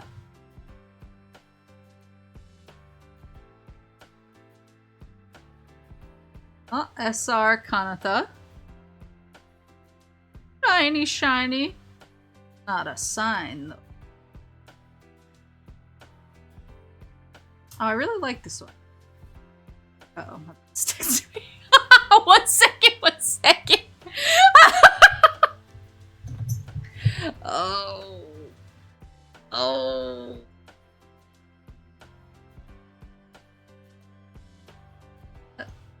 Let me know how you afternoon/evening look for a quick catch-up. I'll be free this evening. Don't ask me any more questions.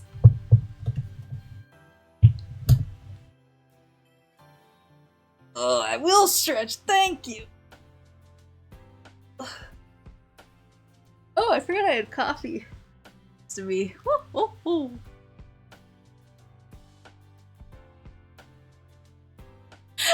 I'm so desperate to know if a fauna card exists. That's all.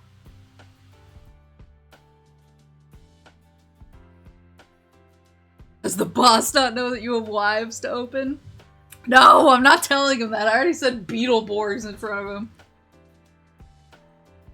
I'm not telling him what I'm doing. I'm just telling him I'm busy.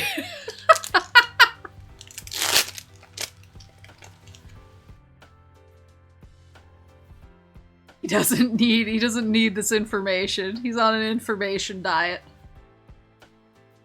To know what I do in my spare time. I swear that some of these cards are from the first set. Or at least the art. Because I think the blue triangle in the background is new. I think that might indicate that it's from the second set, but I feel like this card's from the first set. Might be nuts though. Might be just losing my shit. The fauna drought has sent me careening. Losing my marbles. She does exist in this set? What the f- Shingeki Buko has so many IPs in it. Oh! Sword Art Online, Bunny Girl Senpai, Toradora, Eromanga Sensei. 86! Oh, I'd love an 86 set. Spice and Wolf. Oh, that's really cool. Y'all have to look into that. The only, I mean, I'm looking for Azure. I'm looking forward to Azure Lane, and I'm looking forward to Guilty Gear. And now I want to look into that one. But the only other like card pre-order that I'm sitting on right now is the Pokemon 151 set, because I got the binder, set so that you can like put them in a special binder when you open them. Because I want to unbox those, and hopefully by the time those get to me, I'll actually have my desk and like my proper hand cam set up, my proper streaming space set up, so I won't be sitting on the floor like a peasant. I'll actually like be living in my house, and it won't just be a mangled shell of its former. Ooh. Rare Kanata. Oh, she's so.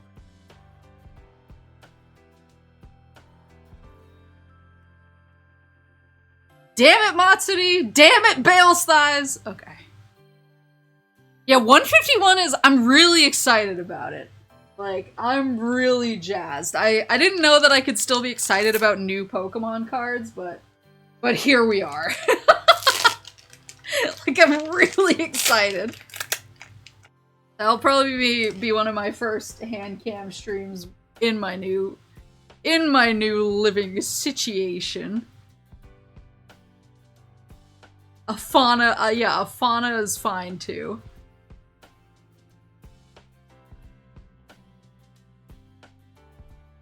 Get any signed cards? I got one signed card. I got it in my very first pack that I opened. I haven't gotten one since.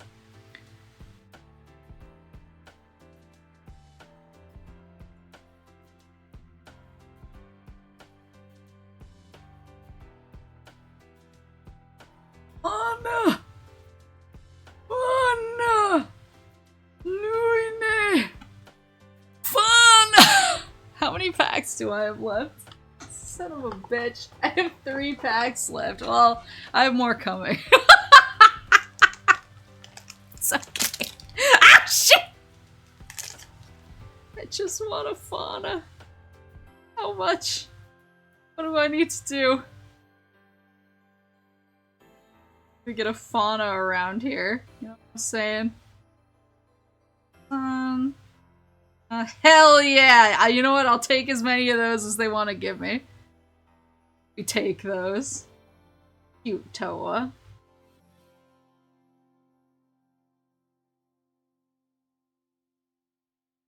Final Fantasy having their own TCG. I actually have some of the Final Fantasy card game. I think I have.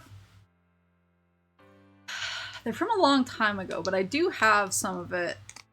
I just never learned to like play it, and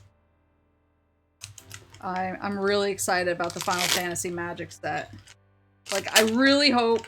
So, I mean, sometimes, so obviously with the Lord of the Rings Magic set, they had 4 commander decks, and it was for like, it was for each of the big, I guess, not factions, but they basically had kind of like the Riders of Rohan, they had the Elven Council, they had the Shire, and then they had like Allies of Mordor, were the 4 commander decks that they made for the Lord of the Rings set. And I know it's probably way too much to ask for, but I really wish that they would make like one commander deck for Final Fantasy game. It's probably way too much. I just want like a Final Fantasy XI specific commander deck. Is that so much to ask? Is that so much to ask? Oh, it's a new card game. Yeah, I saw Fallout too. The Fallout's cool. Like I said, I haven't played a Fallout. I played a little bit of 3 a long time ago, but not that much. And then I only played New Vegas with you guys. And then I kept getting shot by the DMCA robot. So I'm waiting for my PC to be set up so I can get the PC version and mod out mod out the licensed music so that I can stream it in peace. Without constantly getting notifications that make me anxious. But they're making an Assassin's Creed set too. I think that's really cool. I love Ass Creed. I haven't played Valhalla yet because I've been basically waiting to get into like a state in my life where I can really sit down and just put like 18 hours a day into that game. Because that's what I did with, what was it, Odyssey? The one with Cassandra in Greece. I just played that game for like 300 hours and then was like, all right, I'm out. So I want to be able to do the same thing with Valhalla, but I just haven't had like that level of free time. So I've been trying to play games that are like a slightly more pick up and put down than a like hyper focusing marathon sesh type of game for me. They will make 4 and 0 of them will be 11. Get out. On what grounds? What makes you think that?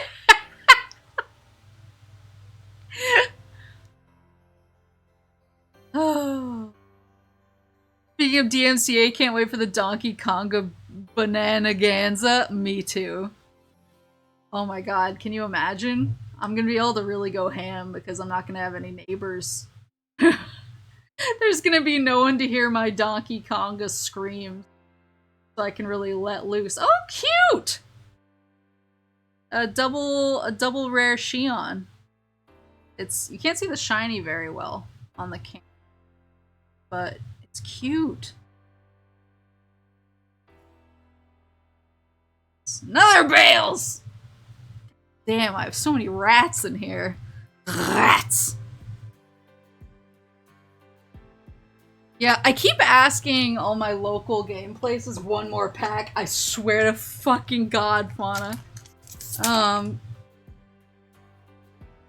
keep asking the local game places if they have a GameCube swap disc. And they're all like, oh, I swear we have one of those, but I don't know where it is. So I'm trying to get one of those through local meets before I go online. But Donkey Konga, I will play all of the Donkey Kongas in a row for like 5 hours until my arms fall off my body and I die. And then I'll get DMCA'd into the Shadow Realm.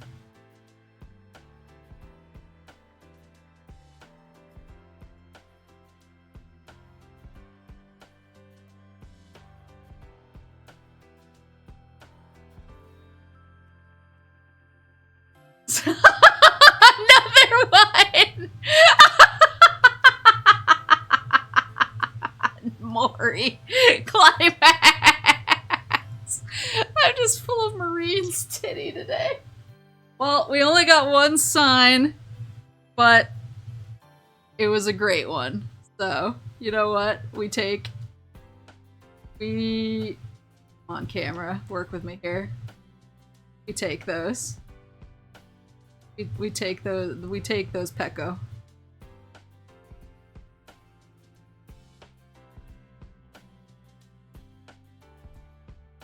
And not a single fauna. I know. Well, I have more boxes on the way. These are just the ones I was able to pick up locally. My others haven't gotten here yet, so there will be more. I'll either open those on the floor here, or I actually got news. I got so my I think I told you guys about the painter that I hired. I'm opening the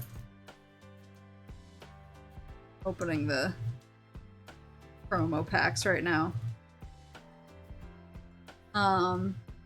I had to I don't know if I told you guys this, but I got this like old man painter who's very intense. Who's like, why'd the other guys think they couldn't paint your walls? You can put paint on battleships. I've been painting for 30 years. Come in. And I was like, okay. And so he was helping me out with like some of the painting stuff. And but I was supposed to get my floors in because I have no floors like anywhere in the house right now, except ironically, except for the kitchen, because my kitchen was the one place that was hardwood, and So I was really excited because I was like, oh, I'm gonna have these cool hardwood floors in my kitchen, and then the pipes exploded. So now I have to get that replaced because it got hit really hard. Or at the very least, I have to have it, like, repaired, so I have to have somebody, like, sand all of the finish off of it and refinish it, because it got hit with the water. But other than the hardwood floor in my kitchen, I have no floors. It's, like, all subfloors in my house right now. And so I have, like, no floors in my house. And so I was supposed to have my flooring guy install at least some of it either tomorrow. I think it was the day after tomorrow. He was supposed to install it. Or maybe he was supposed to start this weekend. I don't remember what it was, but basically my crazy old man painter guy hit me back up and he was like, you're gonna have to delay the flooring guy, because he was like, I quoted you for not thinking I was gonna have to deal with finished floors to worry about. And I was like, ugh. So I delayed the floor guy until later in the month so that I wouldn't have to pay the painter guy anymore to, like, worry about finished floors. And then my painter was like, I'm actually gonna be done on Tuesday. And I was like, you bitch.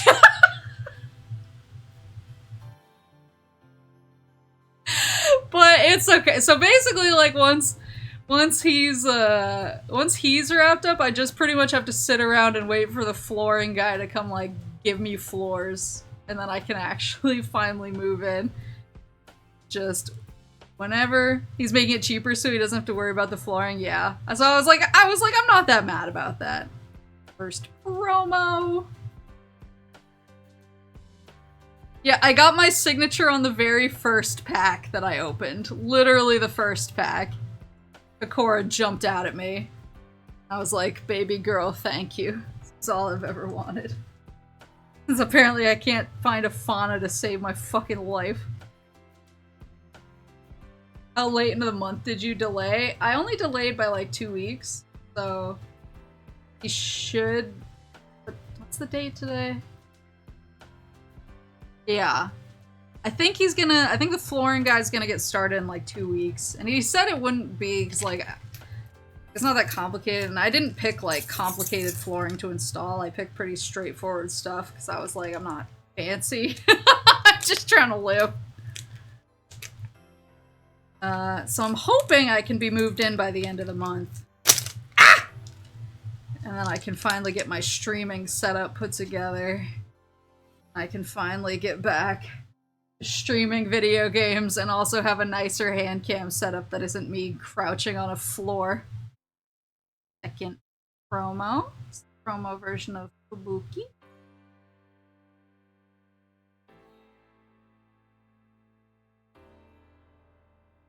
Painter Dude would be X-rank in Splatoon, but spends his time painting the walls. I know, I was like, how did you finish that fast?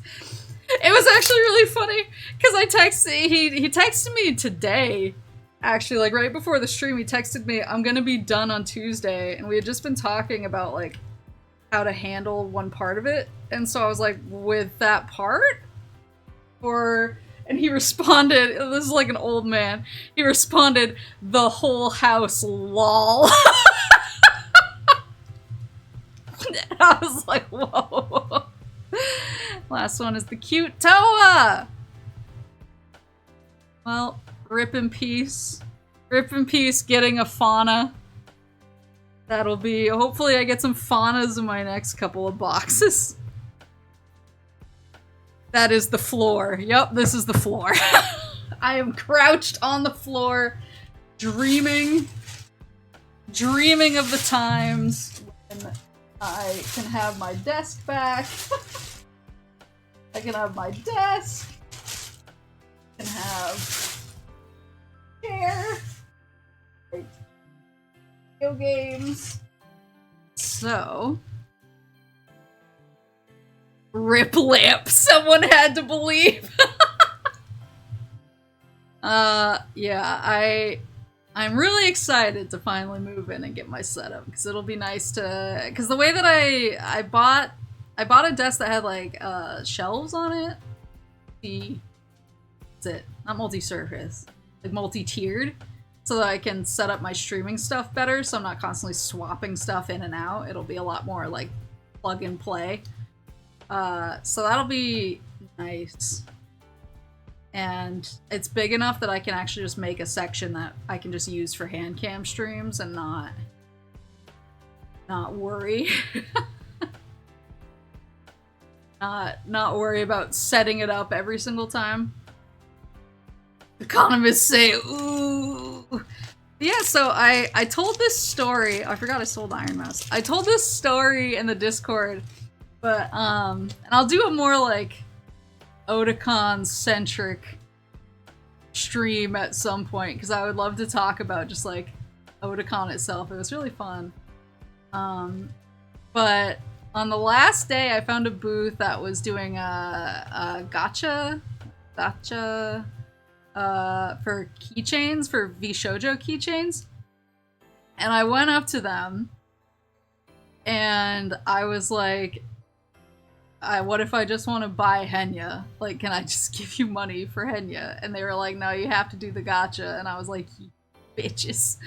And so I was like, I don't really know like most of the VShojo girls, and so I don't wanna like take away from people who would appreciate these. So I didn't do it. But then as I was about to leave, I just like had this sudden urge wash over me, and I was like, no, I need my wife. And I went back and I was like, give me a token. I drew for her, and Melody came out. I said, give me another token. They gave me another token. And Hime came out. Is that her name? Hime? Came out, and I said, give me another token. And Iron Mouse came out. I sold Iron Mouse to somebody already at the convention. So I no longer, she is with a loving home already. By urge, do you mean lack of impulse control? I mean, potato. Come see, come sa, you know what I'm saying? And I was like, give me another token. And Haruka came out. And I was like, you know what? Like, I actually would like a Haruka. So I'm happy with this, but I want my wife. Give me another token. And they were all in like these big like plastic gashapon balls, the capsules. And most of them came down and they were like in the capsule, and I had to like open the capsule and get it out. Instead, this capsule it came down and it broke on impact when it hit the bottom of the machine and shot the keychain out into my face like a projectile. And it was my wife.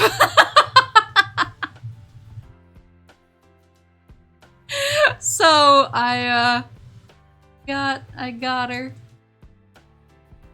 I got her. She was so excited. She was so excited to come to me that she leapt into my arms.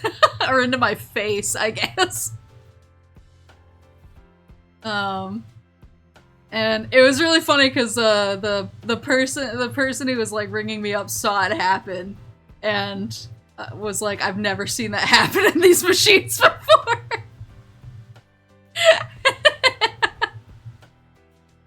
And I was like, well, it's the first time for everything, I guess. It's the power of when you want your wife and she wants you. But yeah, so it's I'm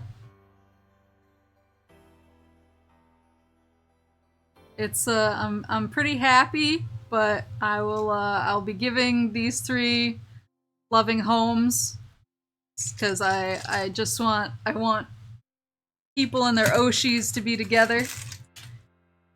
I'm just happy I got my wife. And what else do I have? My Otakon trip. I got this standee. Honestly, I was like not expecting there to be a ton of Henya stuff, so I was really excited when I found 3 things I was able to walk out of there with.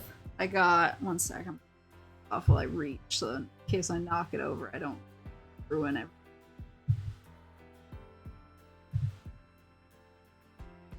Oh, that's empty. Just reaching to grab an empty bag. I have a huge bag full of, like, keychains and prints. It's kind of complicated to go through, so maybe I'll, like, arrange that better and do another stream. But what I wanted to show you guys... I don't make the rules. Oh, here's one of my Henyas. This was at Pokey's booth. Double-sided Henya. This was actually the first Henya I found. Got really excited and I was like, oh my god, you have Henya! Please give me the Henya! Oh.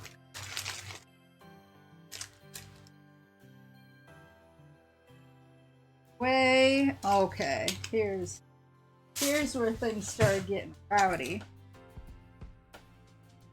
How many wives?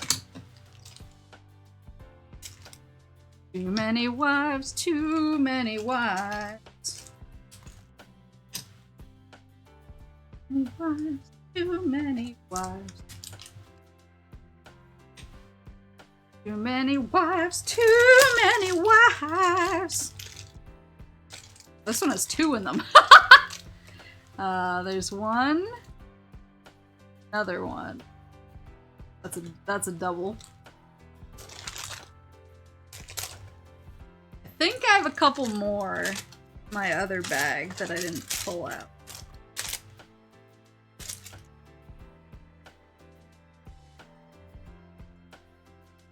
4 big wives. I would love a Henya model that was styled after her model from her lore videos. I think that would be really cute.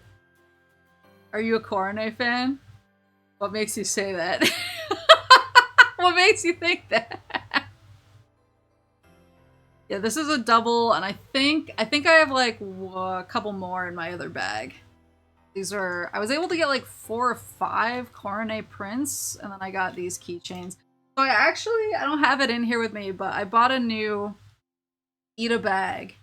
I don't know if I posted it, but it's a dog. It's really cute. It's a dog with fuzzy ears and a big window, and I was going to make that my Ida bag for my next convention. I'm just basically going to just go ham and make it the most out of control Coronet Ida bag anyone on this earth has ever seen, so that everyone knows what I'm about. And then from my agent, who I swapped with some retro games. Yeah, there's lore behind.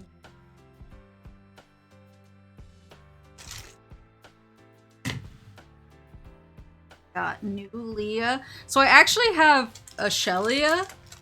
I have one of the signed stands from AX. But I wanted new I'm Leah.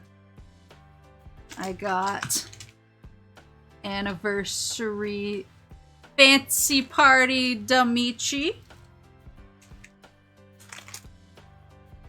I got OG release Key Art NASA.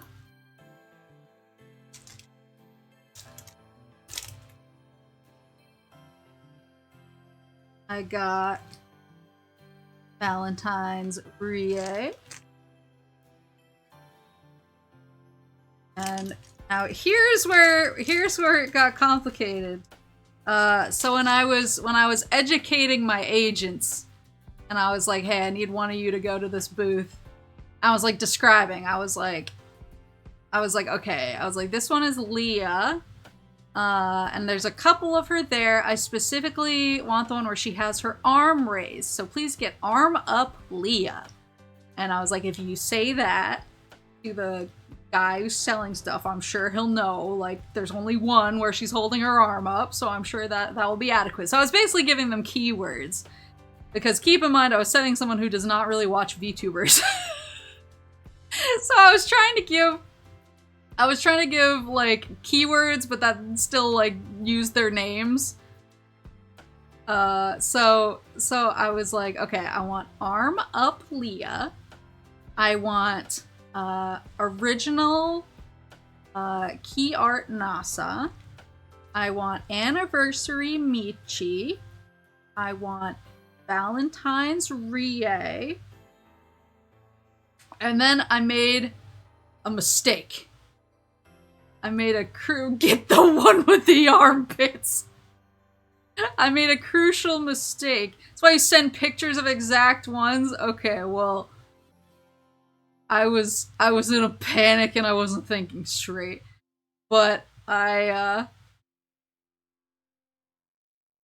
make sure she got feet. Stop it.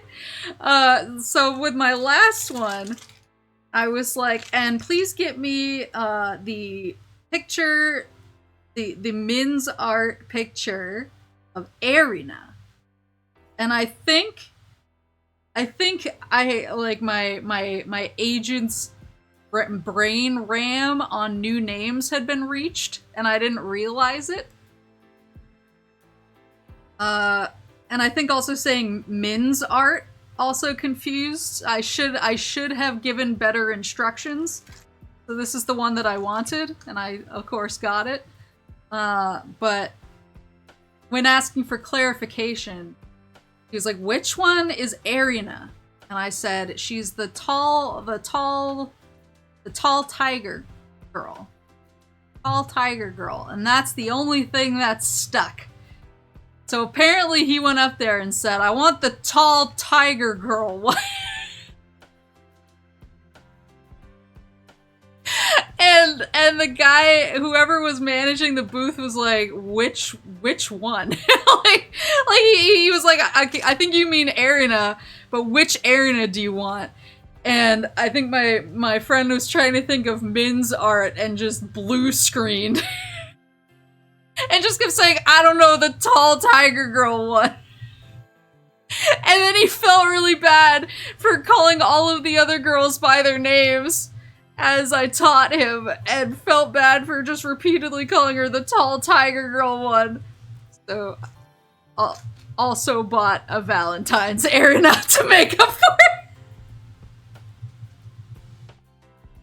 it. When we met up to swap finds, when we met up to swap finds, he was like, I think he wanted this other one, but I wound up getting two of her because I felt really bad because I forgot her name and kept calling her the tall tiger girl. Can only hope that Arena wasn't calling it at that time. I know! I was like, you're so embarrassing. Why are all my friends so normal? Yeah, so now I get two Arenas. Because I sent a normie to the booth. But I'm really, yeah, that's true. He did even better than expected. Because he got me an extra. And honestly, I was able to find some of the rarer stuff on his list at the retro game booths. So I was very successful in my endeavor there too. So everyone came out happy. We were able to trade. My luck in finding weird shit got him some cool retro games, and I got lots of nice Nice ladies. Sounds like you could have gone yourself to solve all this. I'm not fucking doxing myself. I have a weird voice. I have a weird voice, and it's just as weird, like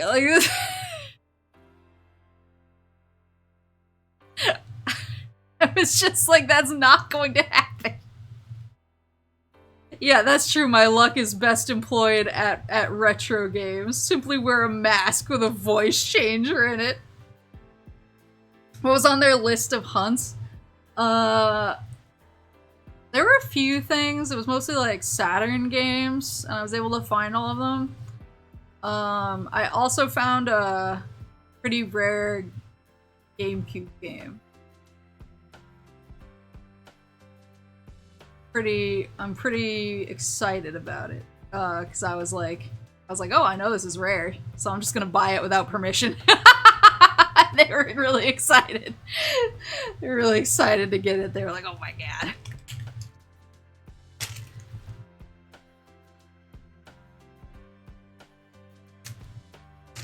It's one interaction? Yeah, it's one interaction too many.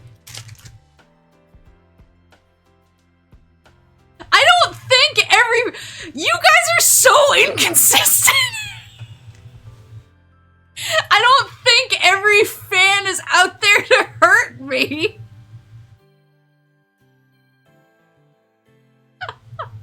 I don't think that at all. I just don't want, like, I don't want anyone hearing my very specific and weird voice and being like, oh, that's her. Like, I just didn't want that happening.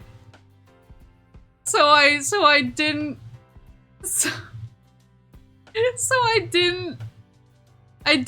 sent somebody in my place. When I say the most minor stuff, you guys are like, she's doxing herself.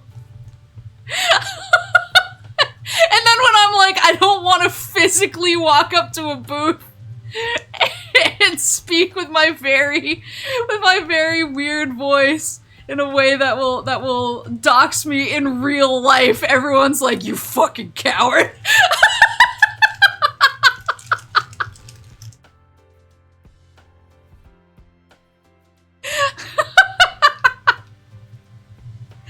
What's the difference in going to a retro game place at the same event? Because most people at those booths don't give a shit about VTubers.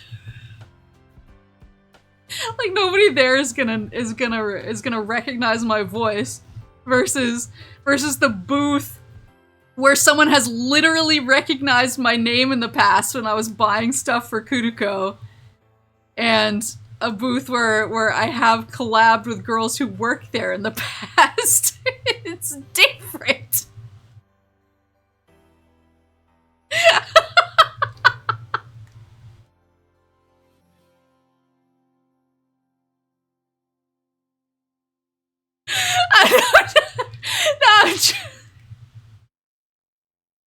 If they know about you or have actually watched you, I mean, I don't think like anyone there would actually like I'd probably know if somebody was going to Otakon, somebody would have said something in the Discord or something, but like I'm sure that someone has watched like either the Min's Kids collab or just like anything. Or even if it was just something as like they watch Haru or something. They watch Haru and I did VO on Haru's second costume. It's just like anything like that. Like it's enough, there's enough like 6 degrees of separation even if I'm not like around, and like I'm nowhere near as big as any of the phase girls obviously, but there's like enough of a connection where like I'd still like to, you know, wish them well, and if somebody ever happened to just like hear a clip of me, if they, I don't know, were browsing or something and then figured it out, I just don't wanna chance it. Voice for whose costume? For Haru's new outfit. I was one of the AI voices for teasers.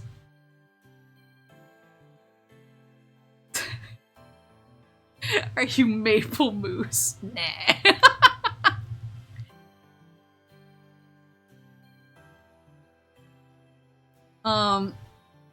No, the person knew who I was. That was you? Yeah, I mean, there was a bunch of us. It was like me, I think KK did it too. It was me, KK. I know a few of the other Min sisters were all did parts of the teaser too. Yeah, Cherry did one in German. It was really cute.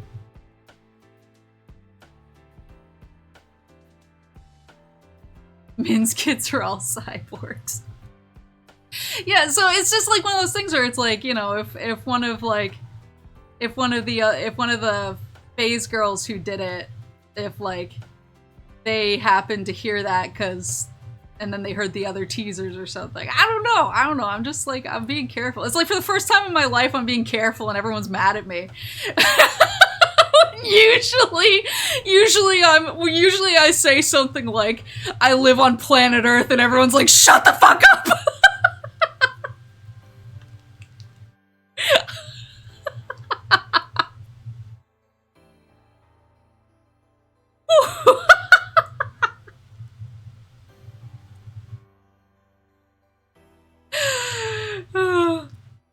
But yeah, no, the person knew who I was. I think it's actually one of Utika's mods. Delete this!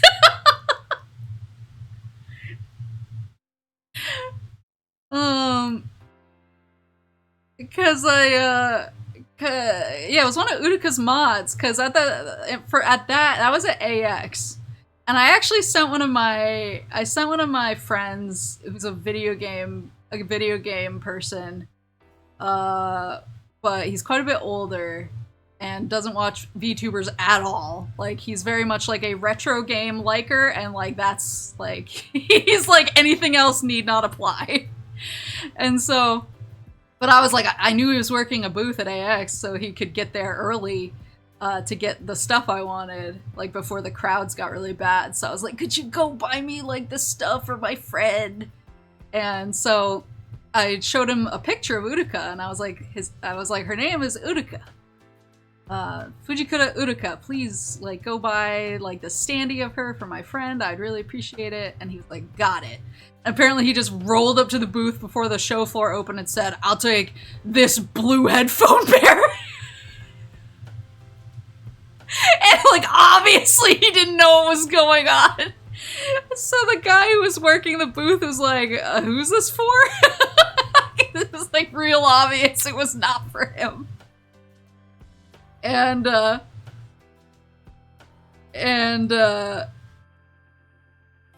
so Horace, no, it's actually one of Horace's really good friends. I met this guy independently of Horace because we were actually working on a project together one time. But then later on it turned out, after I met Horace, he was like, oh yeah, that's one of my best friends. And I was like, oh shit, like, he's a really nice guy. So, I swear this was not me. I would have known who Utica was. You know who it was, though. So,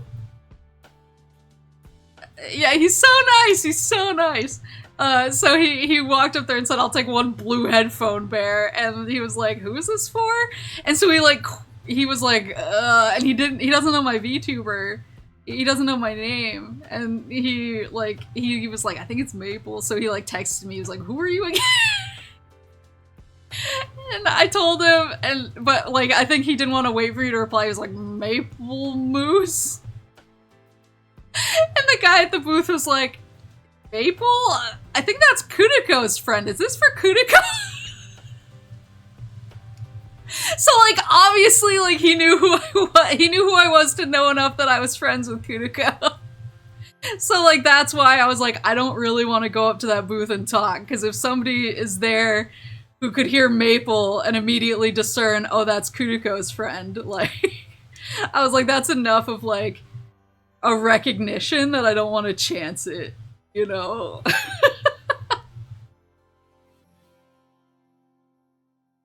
That's your name, isn't it? I mean, it is now. But yeah, like, I mean, like, and there's a chance I could have gone up and just been like, give me all of these! And everyone would have been like, I don't know who the fuck this girl is, and I don't care. That's equally as likely, but I didn't want to, you know, I didn't want to play the game. I was like, I'm not looking to roll the dice on doxing today. I just keep laughing every time it comes up because everyone's so mad at me. And I'm like, this is the same chat who gets mad when I, like... when I, like, accidentally, like, I don't know, do anything. Everyone's like, oh my god, Maple's doxed herself once again. And then everyone's like, dox, you bitch! What, are you afraid of a little doxing? You fucking pussy. Yeah, I really like this Leah stand. It's really cute. I saw Prinny, you asked if I got any Kuruka.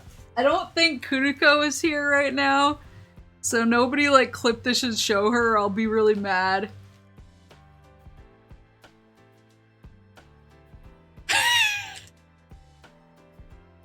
That's for Kuriko, though. No narcs!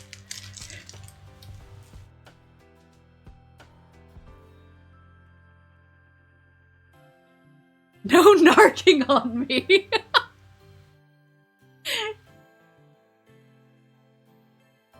Yes, I did get an Uruka, but it is, so I would like to send it to Kuriko. I also got her one more thing, since she isn't here. No narcs!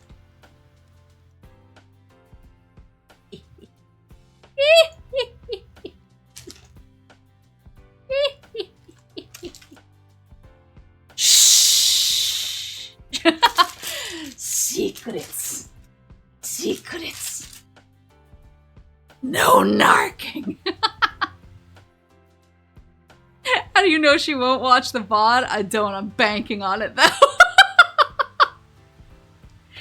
If she watches it, Kuruko, I'm sorry. Yeah, I gotta get out to the post office and send it really fast so I can try and preempt that. VOD about to get nuked now.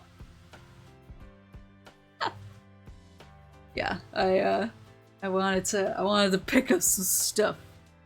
I think it was the not Kuruko, the Uruka, I think it's her model standee that I got the signed one at AX. So I wanted to get a kind of different one, and the ones that they had the OG, like, release art, and they had the fancy anniversary art, and then they had these, like, little chibi ones, like, yay big. They're smaller. And I thought that this one was, like, the most different from the other standee I got her, so that's why I picked this one. I was like, so again, probably maxed out my friend's brain RAM when I was like, this is, please get Uruka in a dress. And he's like, it's not the same guy, but he's like, blue headphone bear. The animal urge to say blue headphone bear. Blue bear in dress. Did you get the coffee, though? I didn't. I didn't get the coffee mostly because I was already like, I'm getting so much stuff and I don't have, like, a good way. Because you gotta grind the beans, right? It's the beans.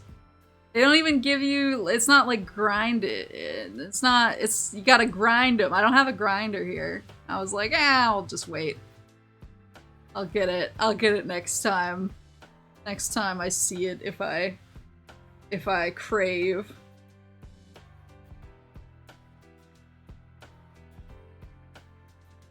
Yeah, that's the other thing, is the only coffee machine I have here is like a Keurig, which is fine.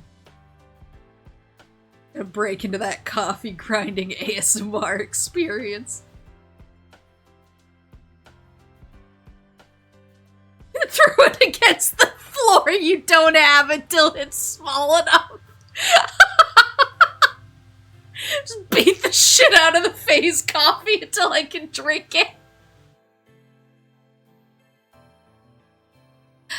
I'm not gonna buy a grinder that I have a grinder, it's in my pod. I don't want to buy a grinder that I like can't, that I would only use here for like 1 more month. I'm trying not to, I keep running into that where I'm like, oh, I really want this thing from my pod. I can't live without it. And then I try and put it out of my mind until I realize I can live without it. There's a lot of things I can live without for like a couple of months. I just need to stop being so attached to certain. I do miss my Xbox though. That's one thing.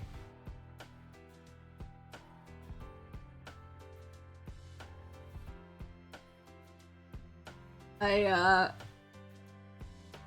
cause my pod finally got delivered.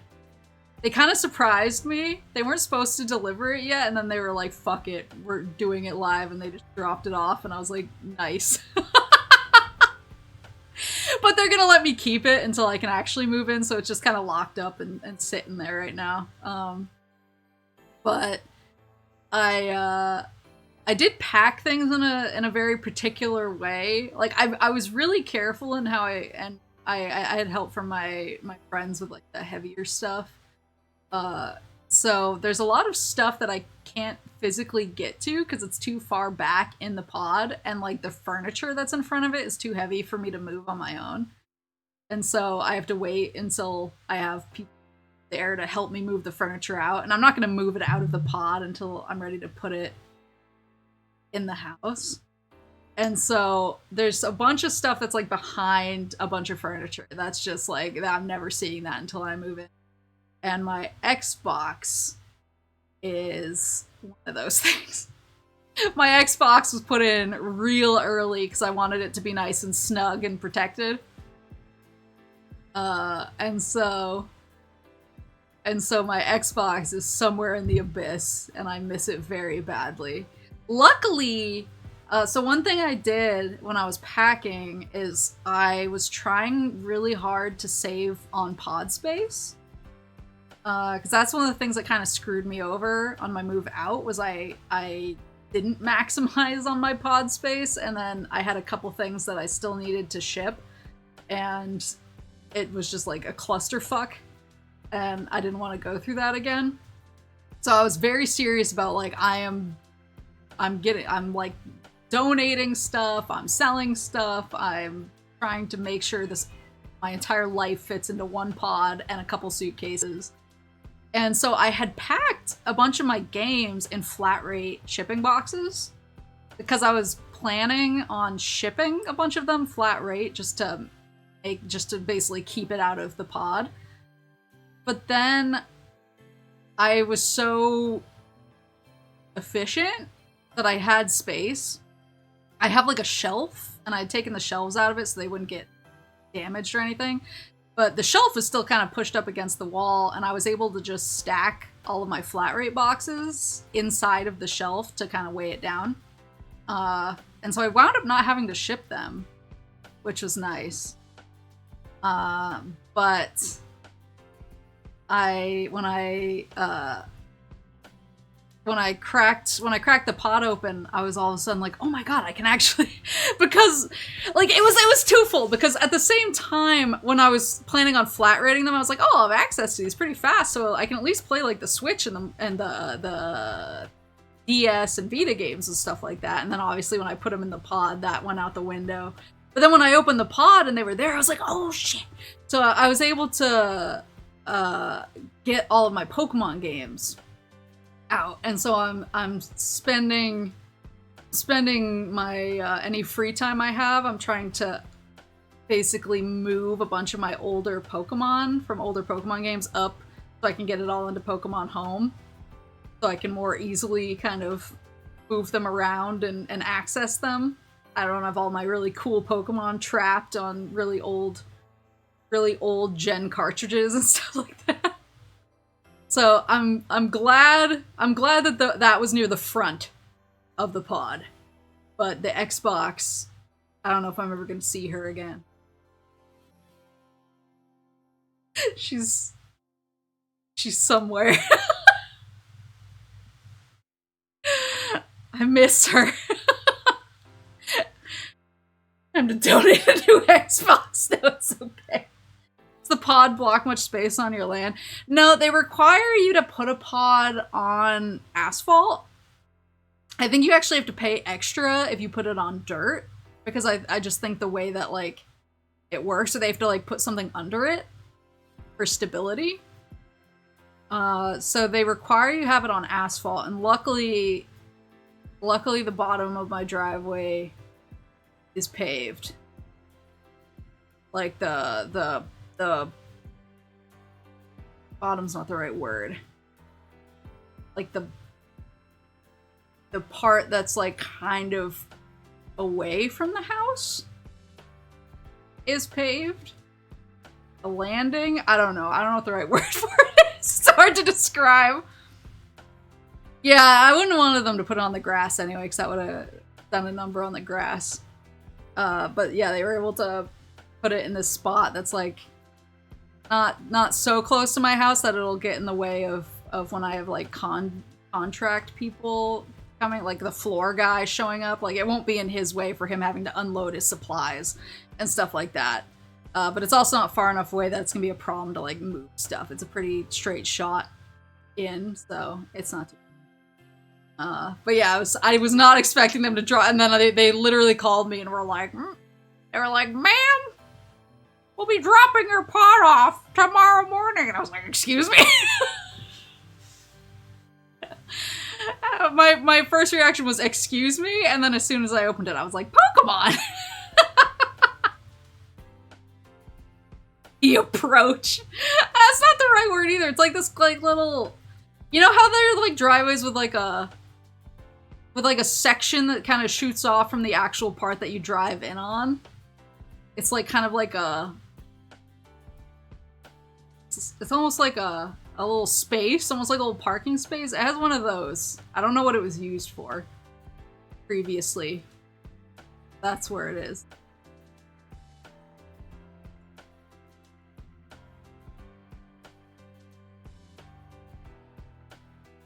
Early pod, early delivery, early move-in. Maybe if my flooring guy just decides to, like, be faster. That would be nice. That would be nice if my flooring guy was like, I'll be there tomorrow. I'd be like, oh my god. Let's go. Let's get in this bitch. A driveway that won't fly off while I'm driving.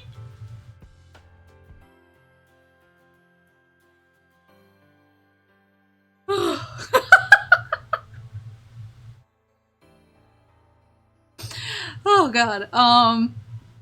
But yeah, no, it's getting there. It's getting there. It's getting there.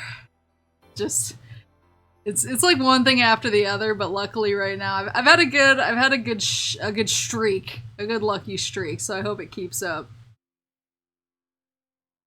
One day at a time. Yeah, that's all I'm trying to do. I'm just trying to get in there. I just want to get in there. I want to get my stuff out of the pod. I want to get it into this house, and then I want to stream fucking Metroid until I die. I'm a simple moose. I have the signed version of that Ollie card. Wait, the one where she's like sexy on the nice.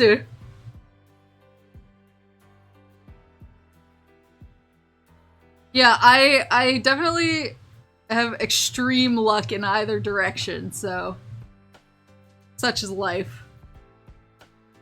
Is there anything else to review, or just Mama Moose's floor? Really just her floor. I was just leaving it there. Just in case there's anything else I wanted. I don't think so. I think I got through most of my stuff, though. So I can... whoop!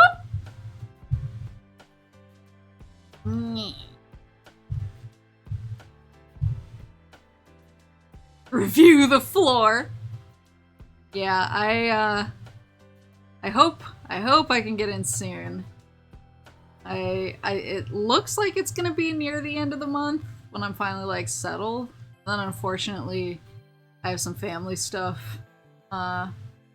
We're trying to figure out kind of the timeline on like doing stuff for my grandma, like the service and stuff like that. And that sounds like it's actually gonna be like right away in September.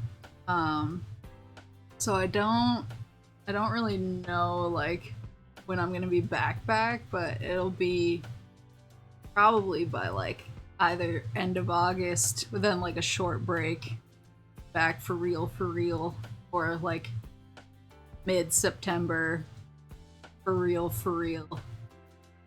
I'm not super sure yet. It's all like very up in the air. Ugh, is my favorite thing. I love uncertainty. Stuff usually comes within a week. Yeah, I feel like ordinarily that sort of stuff comes within a week of somebody passing, but I mean, my grandma was like really old. She was pushing 100, so and she wanted to be cremated as well. So yeah, I think that kind of changed the equation a little bit, because you don't have to. When in that case, it's kind of one of those more like let's take our time and plan something nice, and we don't have to like worry about a burial time. So it was a little more. It was a little more loose, I guess. I was gonna say yeah, she killed it, but yeah, so I'm not really sure when that's. But we're kind of like dealing with a bunch of stuff to do with it right now, so that's like another thing. But it'll all be okay. It'll all be good. Eventually things will calm down. My boss is texting me again. Leave me alone! Well, that's the other thing, is apparently my boss got an email the other day that was like, Maple hasn't really taken any vacation this year. Can you like make sure she takes some? And he came to me and he was like, come on, man. So I'm actually excited about that too, because I'm planning on taking like the last maybe like week and a half of October off, so I can just really just go ham on the Halloween festivities and playing spooky games and just chilling. But I might also, because I have so many vacation days that I think he's like stressed out.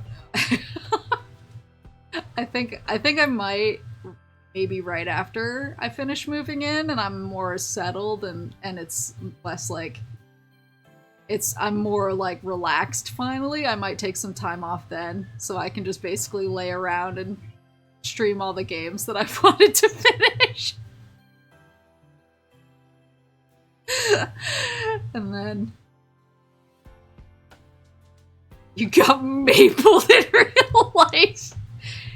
I feel like every time I walk into the office, I get Maple. I feel like it's like just a current. Come on, man. Like when he told me he wanted me for this important meeting this coming week, I was sitting there in my Sonic Crocs, and I just looked down at my feet and I said, "Can you let me know what day it is so I can make sure to wear real shoes?"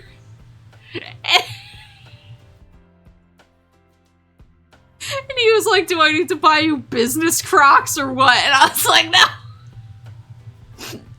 No, it just...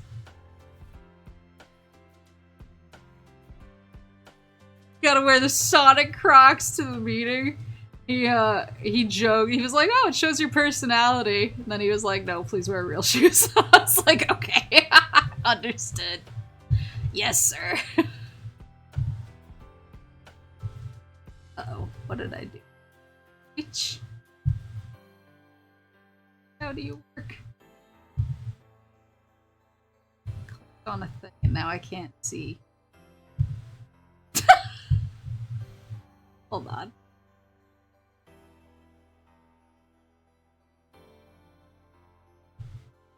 There we go. Didn't they name Halloween a holiday for you? Yeah. Yeah, so I have Halloween off without having to spend a vacation day.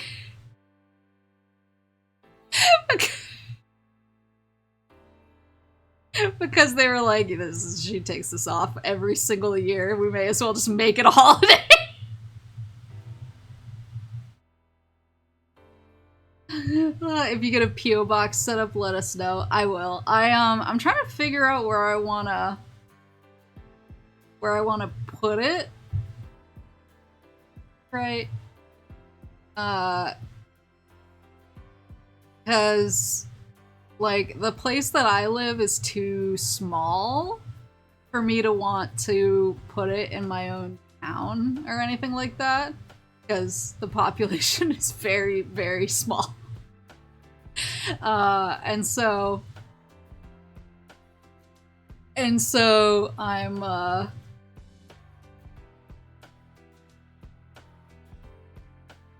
trying to go for the Canada one. I'm trying to figure out like where, because even the like places around me are all really small too, so it's not like helpful to just like go like 1 or 2 towns over. So what I might do is I might drive, because I do drive to quite a few places for work stuff. Like I have to go on site for quite a bit, so I could actually put it like in a place where I have to go for work pretty regularly, and it'll double as my PO box checking trip. I can also put it in a place where like I have friends who I might want to visit, or things like that. Like just anything that'll kind of double up, but is in maybe the more populated area, so that it's less obvious where my location is. Because yeah, if I put it in like any like in my town or any of the towns around me, it's like, oh, there she is. So I'm just gonna try and throw it into the more populated area where I might have to go for work or for buds.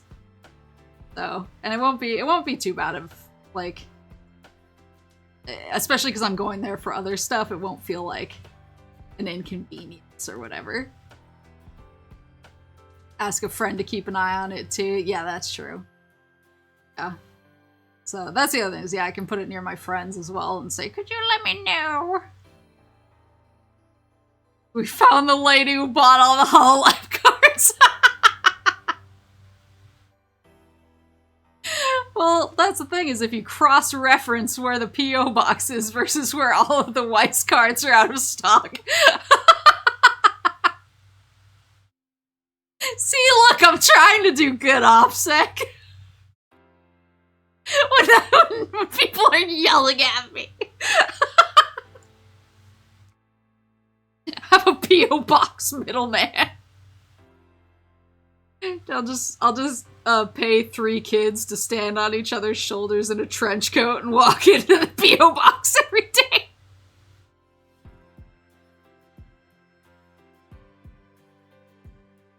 Bring over the dead drop. Yeah, well that's the funny part is I'm really excited about my house setup, because I kind of am specifically like my kitchen. I have this shelf that I wanted. It's a little shelf, but I wanted to put it on the wall next to my kitchen table, so that when people come over, when I have a bunch of friends over, if we're all of a sudden like, we want to play a game of Commander, we can all just grab basically a bunch of Commander decks that I have set up on the shelf. And so people can like grab an extra. And I also want to put some of my board games there, and I just want to make it like a fun, like, here's the things to do shelf, or I want to let my guests pick what to do off of this fun shelf of fun kind of thing. And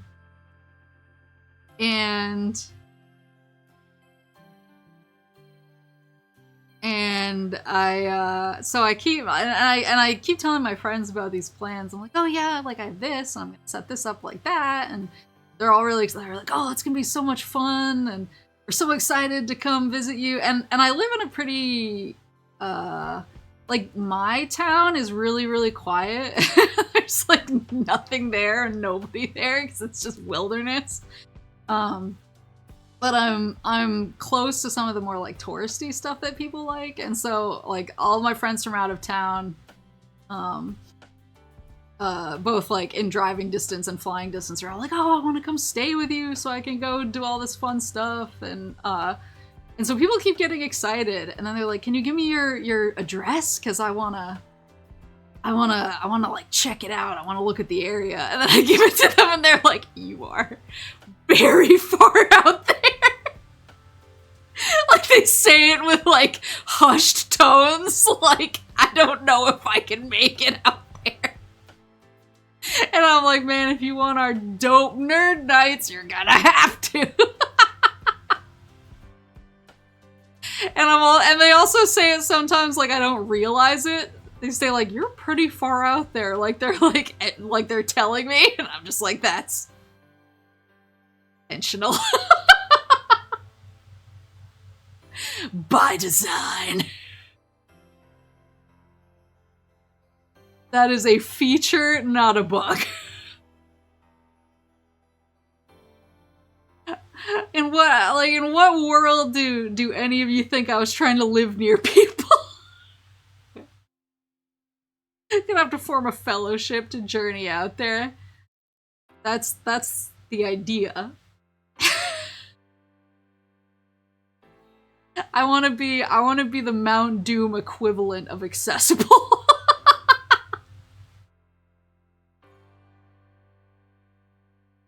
You're gonna have to, and when you leave at the end of your stay, you're gonna have to get the Eagles to pick you up. Have you considered moving closer to society? No. Never. Well, what I keep telling people, I'm like, no, you don't understand. This location was like the compromise. I'm like, if I was any further out than this, I feel like Mama Moose and Papa Moose would have just like had a heart attack. I'm like, me being this close to anything is compromising. And everyone always looks kind of scared. And I'm just like, oh, you sweet summer children. Eventually, someday, when I'm like an old crone who can do whatever I want, no one will ever see me again.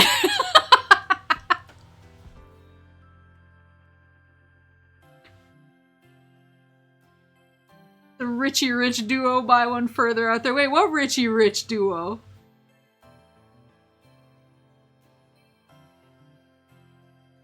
Jedi Hermit at this point. She has a card to be as weird as she wants to be and still be considered wise. Yeah. That's the joy. The outbid on the prior house. No, that house was actually closer to society. That house, I think Moose parents were so excited about that house because it was like the Maple might still be a person location.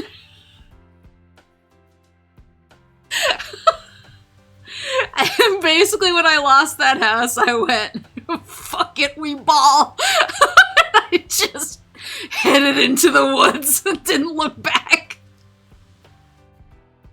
Still a compromise, though.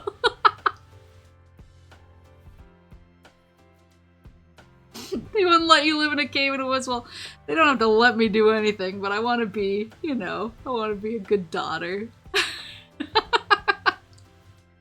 I want to, like, I don't want to be too hard to reach. Especially if I'm ever like, wanna come visit me? I want them to occasionally say yes. I don't want them to be like, oh my god, please.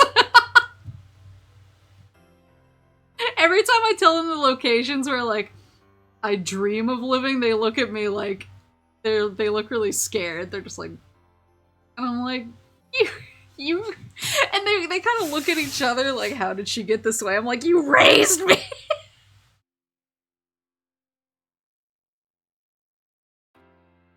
Yeah, I have a guest room. It'll probably have my giant Kiara blanket on top of it, so they'll have to search their hearts about that one, but yeah, they'll have a place to stay.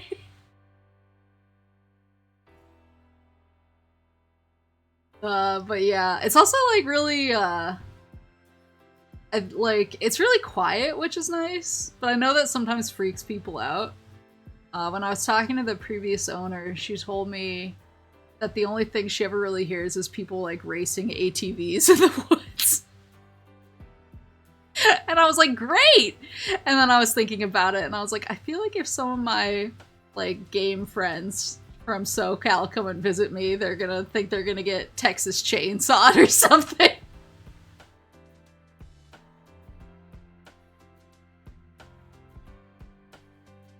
Yeah, well, I've had that reaction from people before when they've, and like it's like the whole area is really quiet, but I've generally lived closer to things, but still pretty quiet and far out. This is probably the most far out I've ever. Like I said, it's still a compromise for me. And even then, I've had people be like, I'm afraid for my safety. Not in like there's an imminent danger or whatever, but in like there's a bear is gonna come into the house and eat me at night kind of way.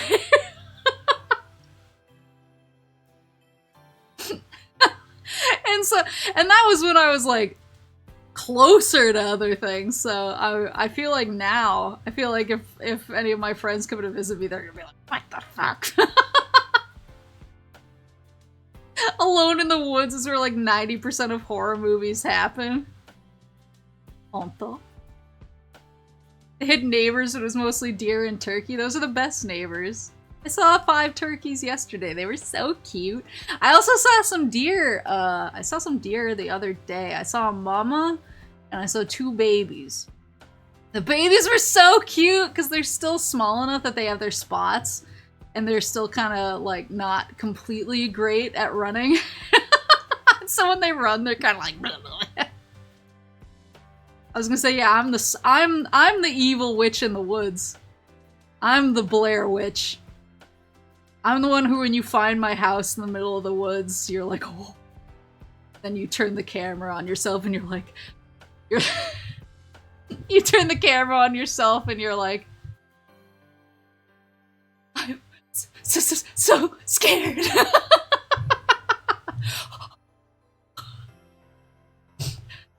I'm so scared.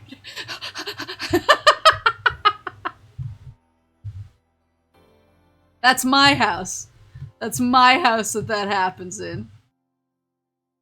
Or in front of, I guess. So I don't need to fear anything. When you are the witch, you don't need to fear the witch in the woods. The fight for the garden was legendary. That's true. Every time, we haven't had a garden in a long time. We used to grow our own vegetables, but we kind of stopped that. But Papa Moose will still see deer, like, in the backyard. It's like, I swear to God.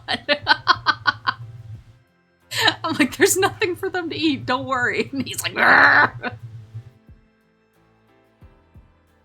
An ambulance can reach me in time, it's too close. Yeah, that's accurate, actually. That's a good read on the situation. Don't take after your mom and feed the raccoons. I don't think I even need to. The owner told me that she got a lot of bears just hanging out on her back porch, and I was like, She was like, she didn't have anything out there. So I feel like that's just gonna be kind of a regular occurrence that I'm gonna have to learn to live with, but I'm not that worried about it. I'll probably put like I don't know, some kind of deterrent, like maybe a gate across the stairs or something to make sure it doesn't happen as often. But if bears want to get somewhere, they're gonna get somewhere. Saw, but you have to leave, you have to play WEISS. Oh yeah, did that found footage horror game ever come out? Kudiko sent it to me, like, either it was last year or earlier this year. And it looks like something I would love to watch her play. There's no way I can play it without dying.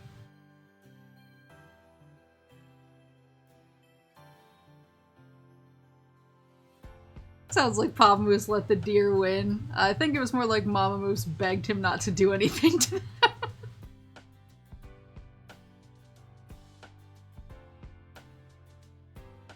I am not worried yet. I mean, that's the thing is I'm pretty good at not leaving things out.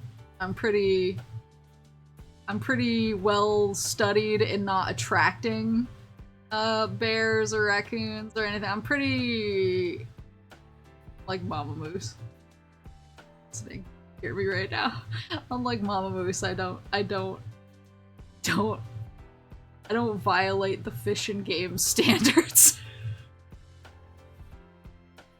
So I don't think I'll have anything to worry about. I think, I mean, I'm sure I'll have bears and such, but I don't think it's going to be like an attractive nuisance situation. I think they'll just kind of wander through and find no purchase for themselves there and move on.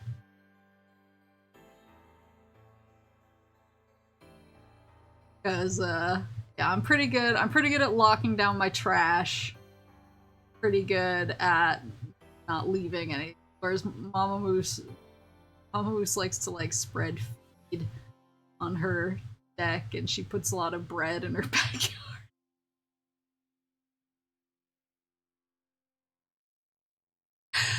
Which, my points. Oh no.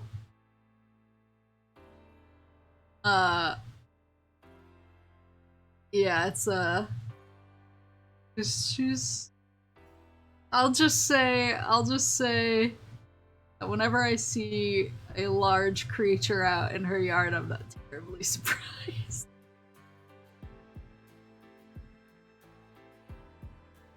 Someone had to believe. Thank you. I'll get a fauna next time. I'll get it in my next round of boxes. Yeah, I don't think I'm gonna have. Well, I mean, I'm sure. Like I said, I'm sure I'll have bears, but I'm not like the lady on the Fish and Game shows who's like trying to keep the bears as pets. That ain't me.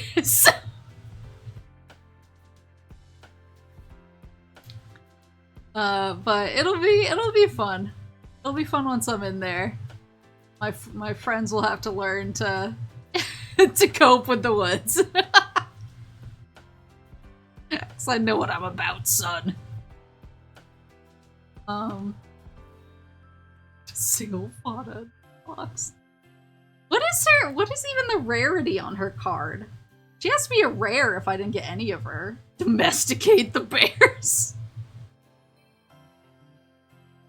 Well, see, that's the thing. Maybe people will come visit me and they'll see how great hermit life is, and then they'll decide to do it themselves. And I'll spread the good word.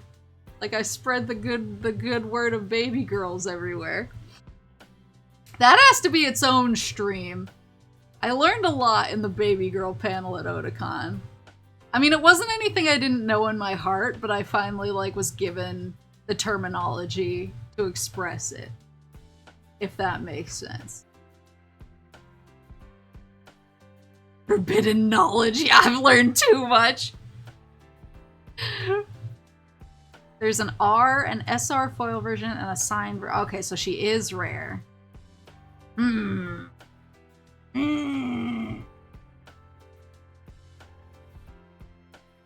But yeah, it's the baby girl panel taught me how to put a lot of things into words. I have been working diligently on my my lore streams that I want to do when I'm back. So I should hopefully have basically a backlog of lore streams to do when I'm back, which will be nice to have them all prepped and ready to go. I have to wait for Kudiko for the Horizon one, but I'll have 3 others that I can do in the interim. So that should keep me busy. Blorbo isn't a word, are you sure?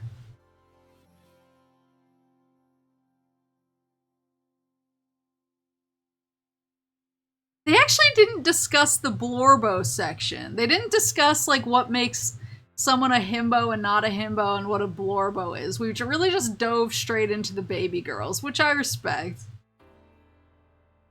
I agree.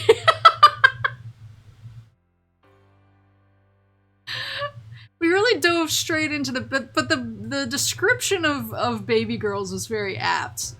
And they took definitions from the public basically and gave us just a list of what people had said, and there was someone who was giving very specific ratios. It was, yeah, 10 to 40% pathetic, 60 to 90% endearing. You want to protect them. They can take care of themselves, but not great. This would be a compelling debate if you grab someone to discuss Dragon Age husbands with.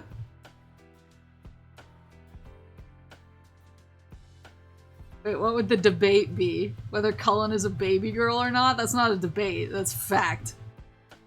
Alistair is a himbo, Cullen's a baby girl. Fenris is a baby girl as well, now that I think about it. Fenris falls strongly into the baby girl category. Which baby girl reigns supreme?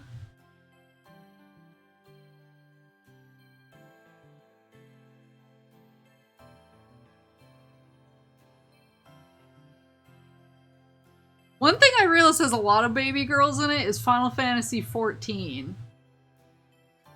There was more than one Final Fantasy XIV character in the baby girl bracket at the panel, but then they were discussing others as well. And as I've been working through Endwalker, it's like, oh my god, like this game is bursting at the baby girl seams. Like whoever was making the men in Final Fantasy XIV was like, we have one criteria.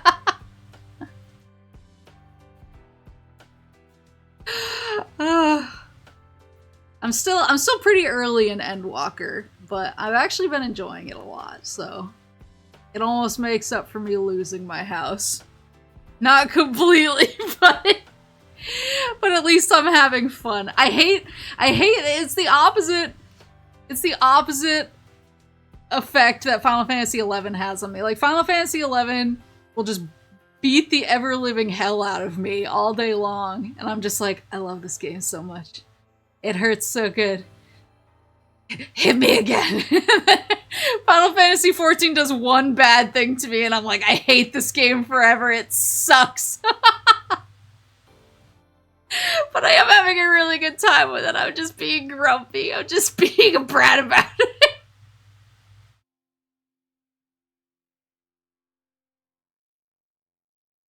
But Heavensward, like level 60. My Heavensward's good though. Stormblood, Shadowbringers is really good, and so far Endwalker is really good. So you really only have like, I wouldn't even call Stormblood a stinker. It's just like not as good as, like the other expansions are so good that it feels bad by comparison, but it's not bad. I'm still bidding on houses regularly. I lost one this morning, and I've immediately found my next target. I don't know when it's gonna go up for lottery. I'm still actively working to get a house back. I'm just trying not to complain about it too much.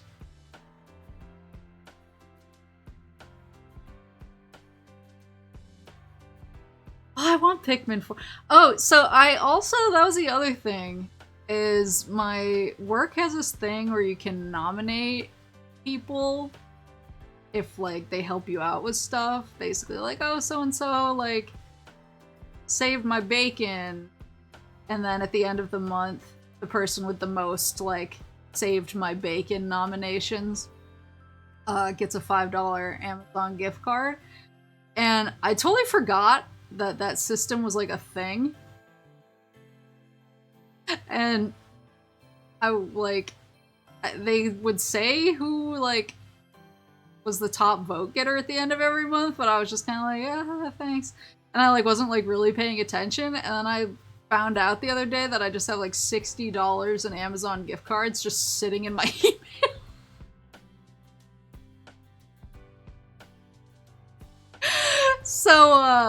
So I was like, oh, well, that's the perfect amount of shmoney.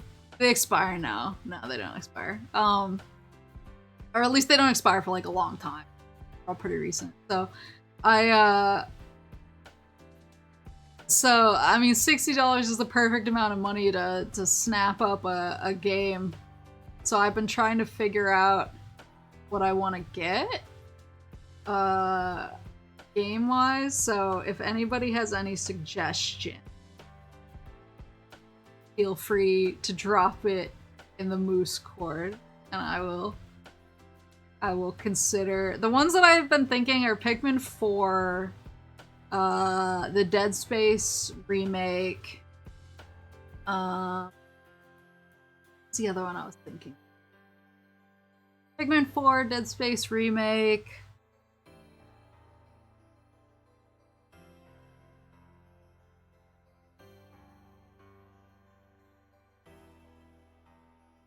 I swear there's another one I had on my brain. It was a Castlevania of some kind. More than $60? What games are more than $60? I guess a bunch are like 70 now. But $10 isn't worse. Yeah, I guess Pikmin 4 and Dead Space remake are the ones that I'm mostly focused on right now. But if you guys have any suggestions, I like lore, and I like lore. I like filling off. I like checking off lists. I like secrets. If that sounds like a game that you'd love to recommend. See, I want to get. Oh, that's the other thing. Can you get Switch gift cards on Amazon? Because I'd actually like to play the Pikmin 1 and 2 Switch release. I don't know how much that is. Yes, maybe digitally. Maybe the Switch gift card is the way to go. So I can get Pikmin 1 and 2. I can get a twofer.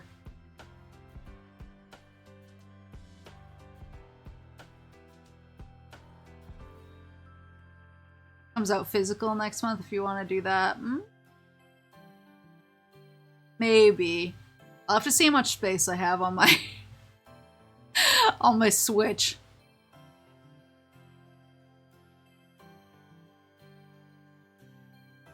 I feel like more and more, especially for the Switch, I tend to go digital just because it's such a mobile console that I don't like being on a trip with it and then really craving playing one game in particular, and then I can't because I don't have the cart with me. Like, I much prefer to just be able to pop open anything. But now I'm getting to the point where my space is starting to fill up and I'm like, I probably need to go back to physical for a while. Yeah, I like that seamless transition. Yeah. See, see, that's the thing, is I used to be really physical focused. I really only bought physical games if they were available for the longest time. But then, I think what actually, like, kind of kicked me off of it was how PS4 and 5 and Xbox One make you install the game either way.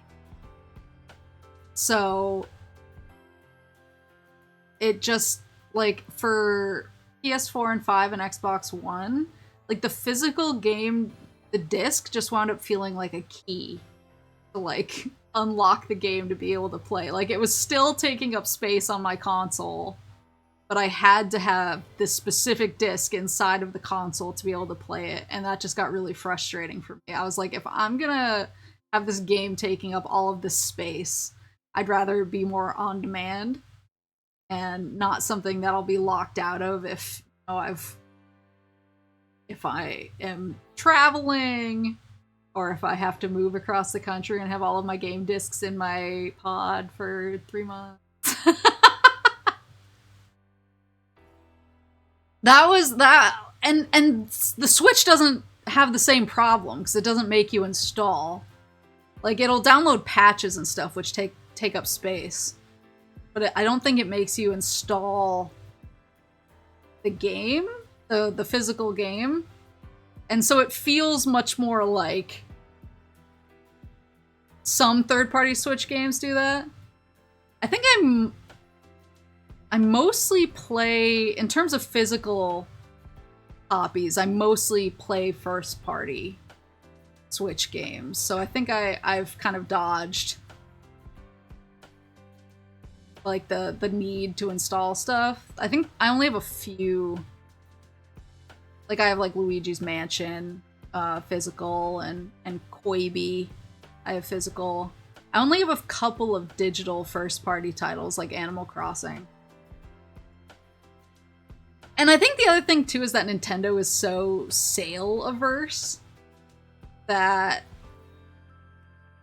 usually the way that I buy games is I wait for the first big sale and then I snap it up so I can get everything on discount. But Nintendo, and usually the sales are better for digital copies of games, but Nintendo never puts any games on sale. Physical or digital. So I just wind up saying, like, oh my, these are never going to be on sale, I may as well get the physical versions to save myself space. For $60 you get both the Castlevania collections on Switch. Ooh.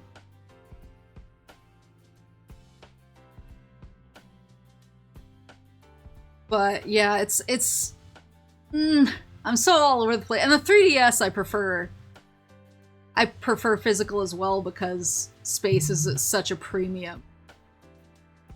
At such a premium on there. That you just, like, really need to conserve and go so yeah, it's really console dependent for me. But I guess for the Switch I might actually go physical. Because I think my current setup and what I have downloaded is kind of bursting at the seams a little bit, so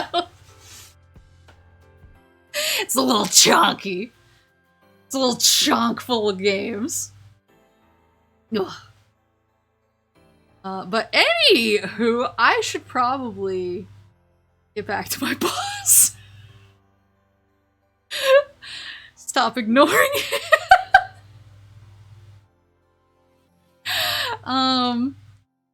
But thank you. Oh yeah, him. It's not his day. But thank you for if you need to use your vacation, keep ignoring him.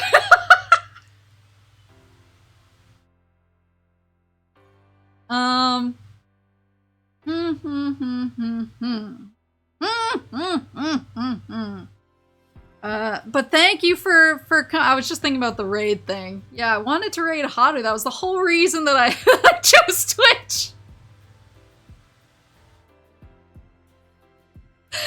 whole reason I chose Twitch is I really wanted to raid HOWDY for her birthday celebration, but she wasn't feeling good, so she delayed till tomorrow. I'd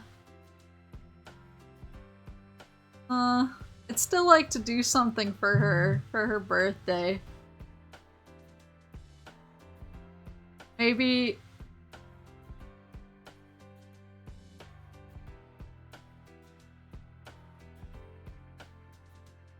Maybe we could still offline raid her. I don't know if she'll see it.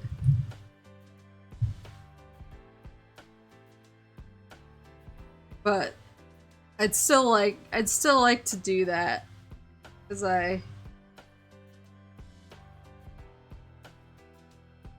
you should get a notif. Let's have our raid message be happy birthday, feel better.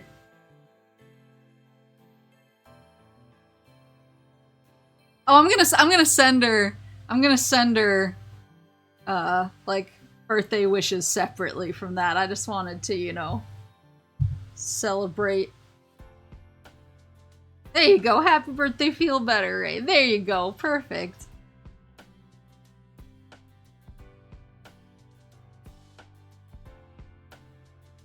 But thank you for coming and watching me open all my cards. I'm gonna go organize them. Try and figure out the gimmicks for some of these. First, for the new gens.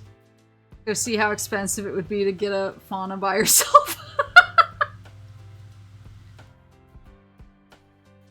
But thank you guys so much. I don't know when the next time I'll stream is, because everything is so crazy, but hopefully it won't be too long. I'll let you know, and I'll be around in the Discord as usual, of course. But thank you for hanging out on one of my few quiet days in this tumultuous process. And thank you for your patience. Thank you for your patience. But have a good rest of your night, or your morning, or your afternoon, or whatever it is, wherever you are. And Otsumu's happy birthday, HOWDY!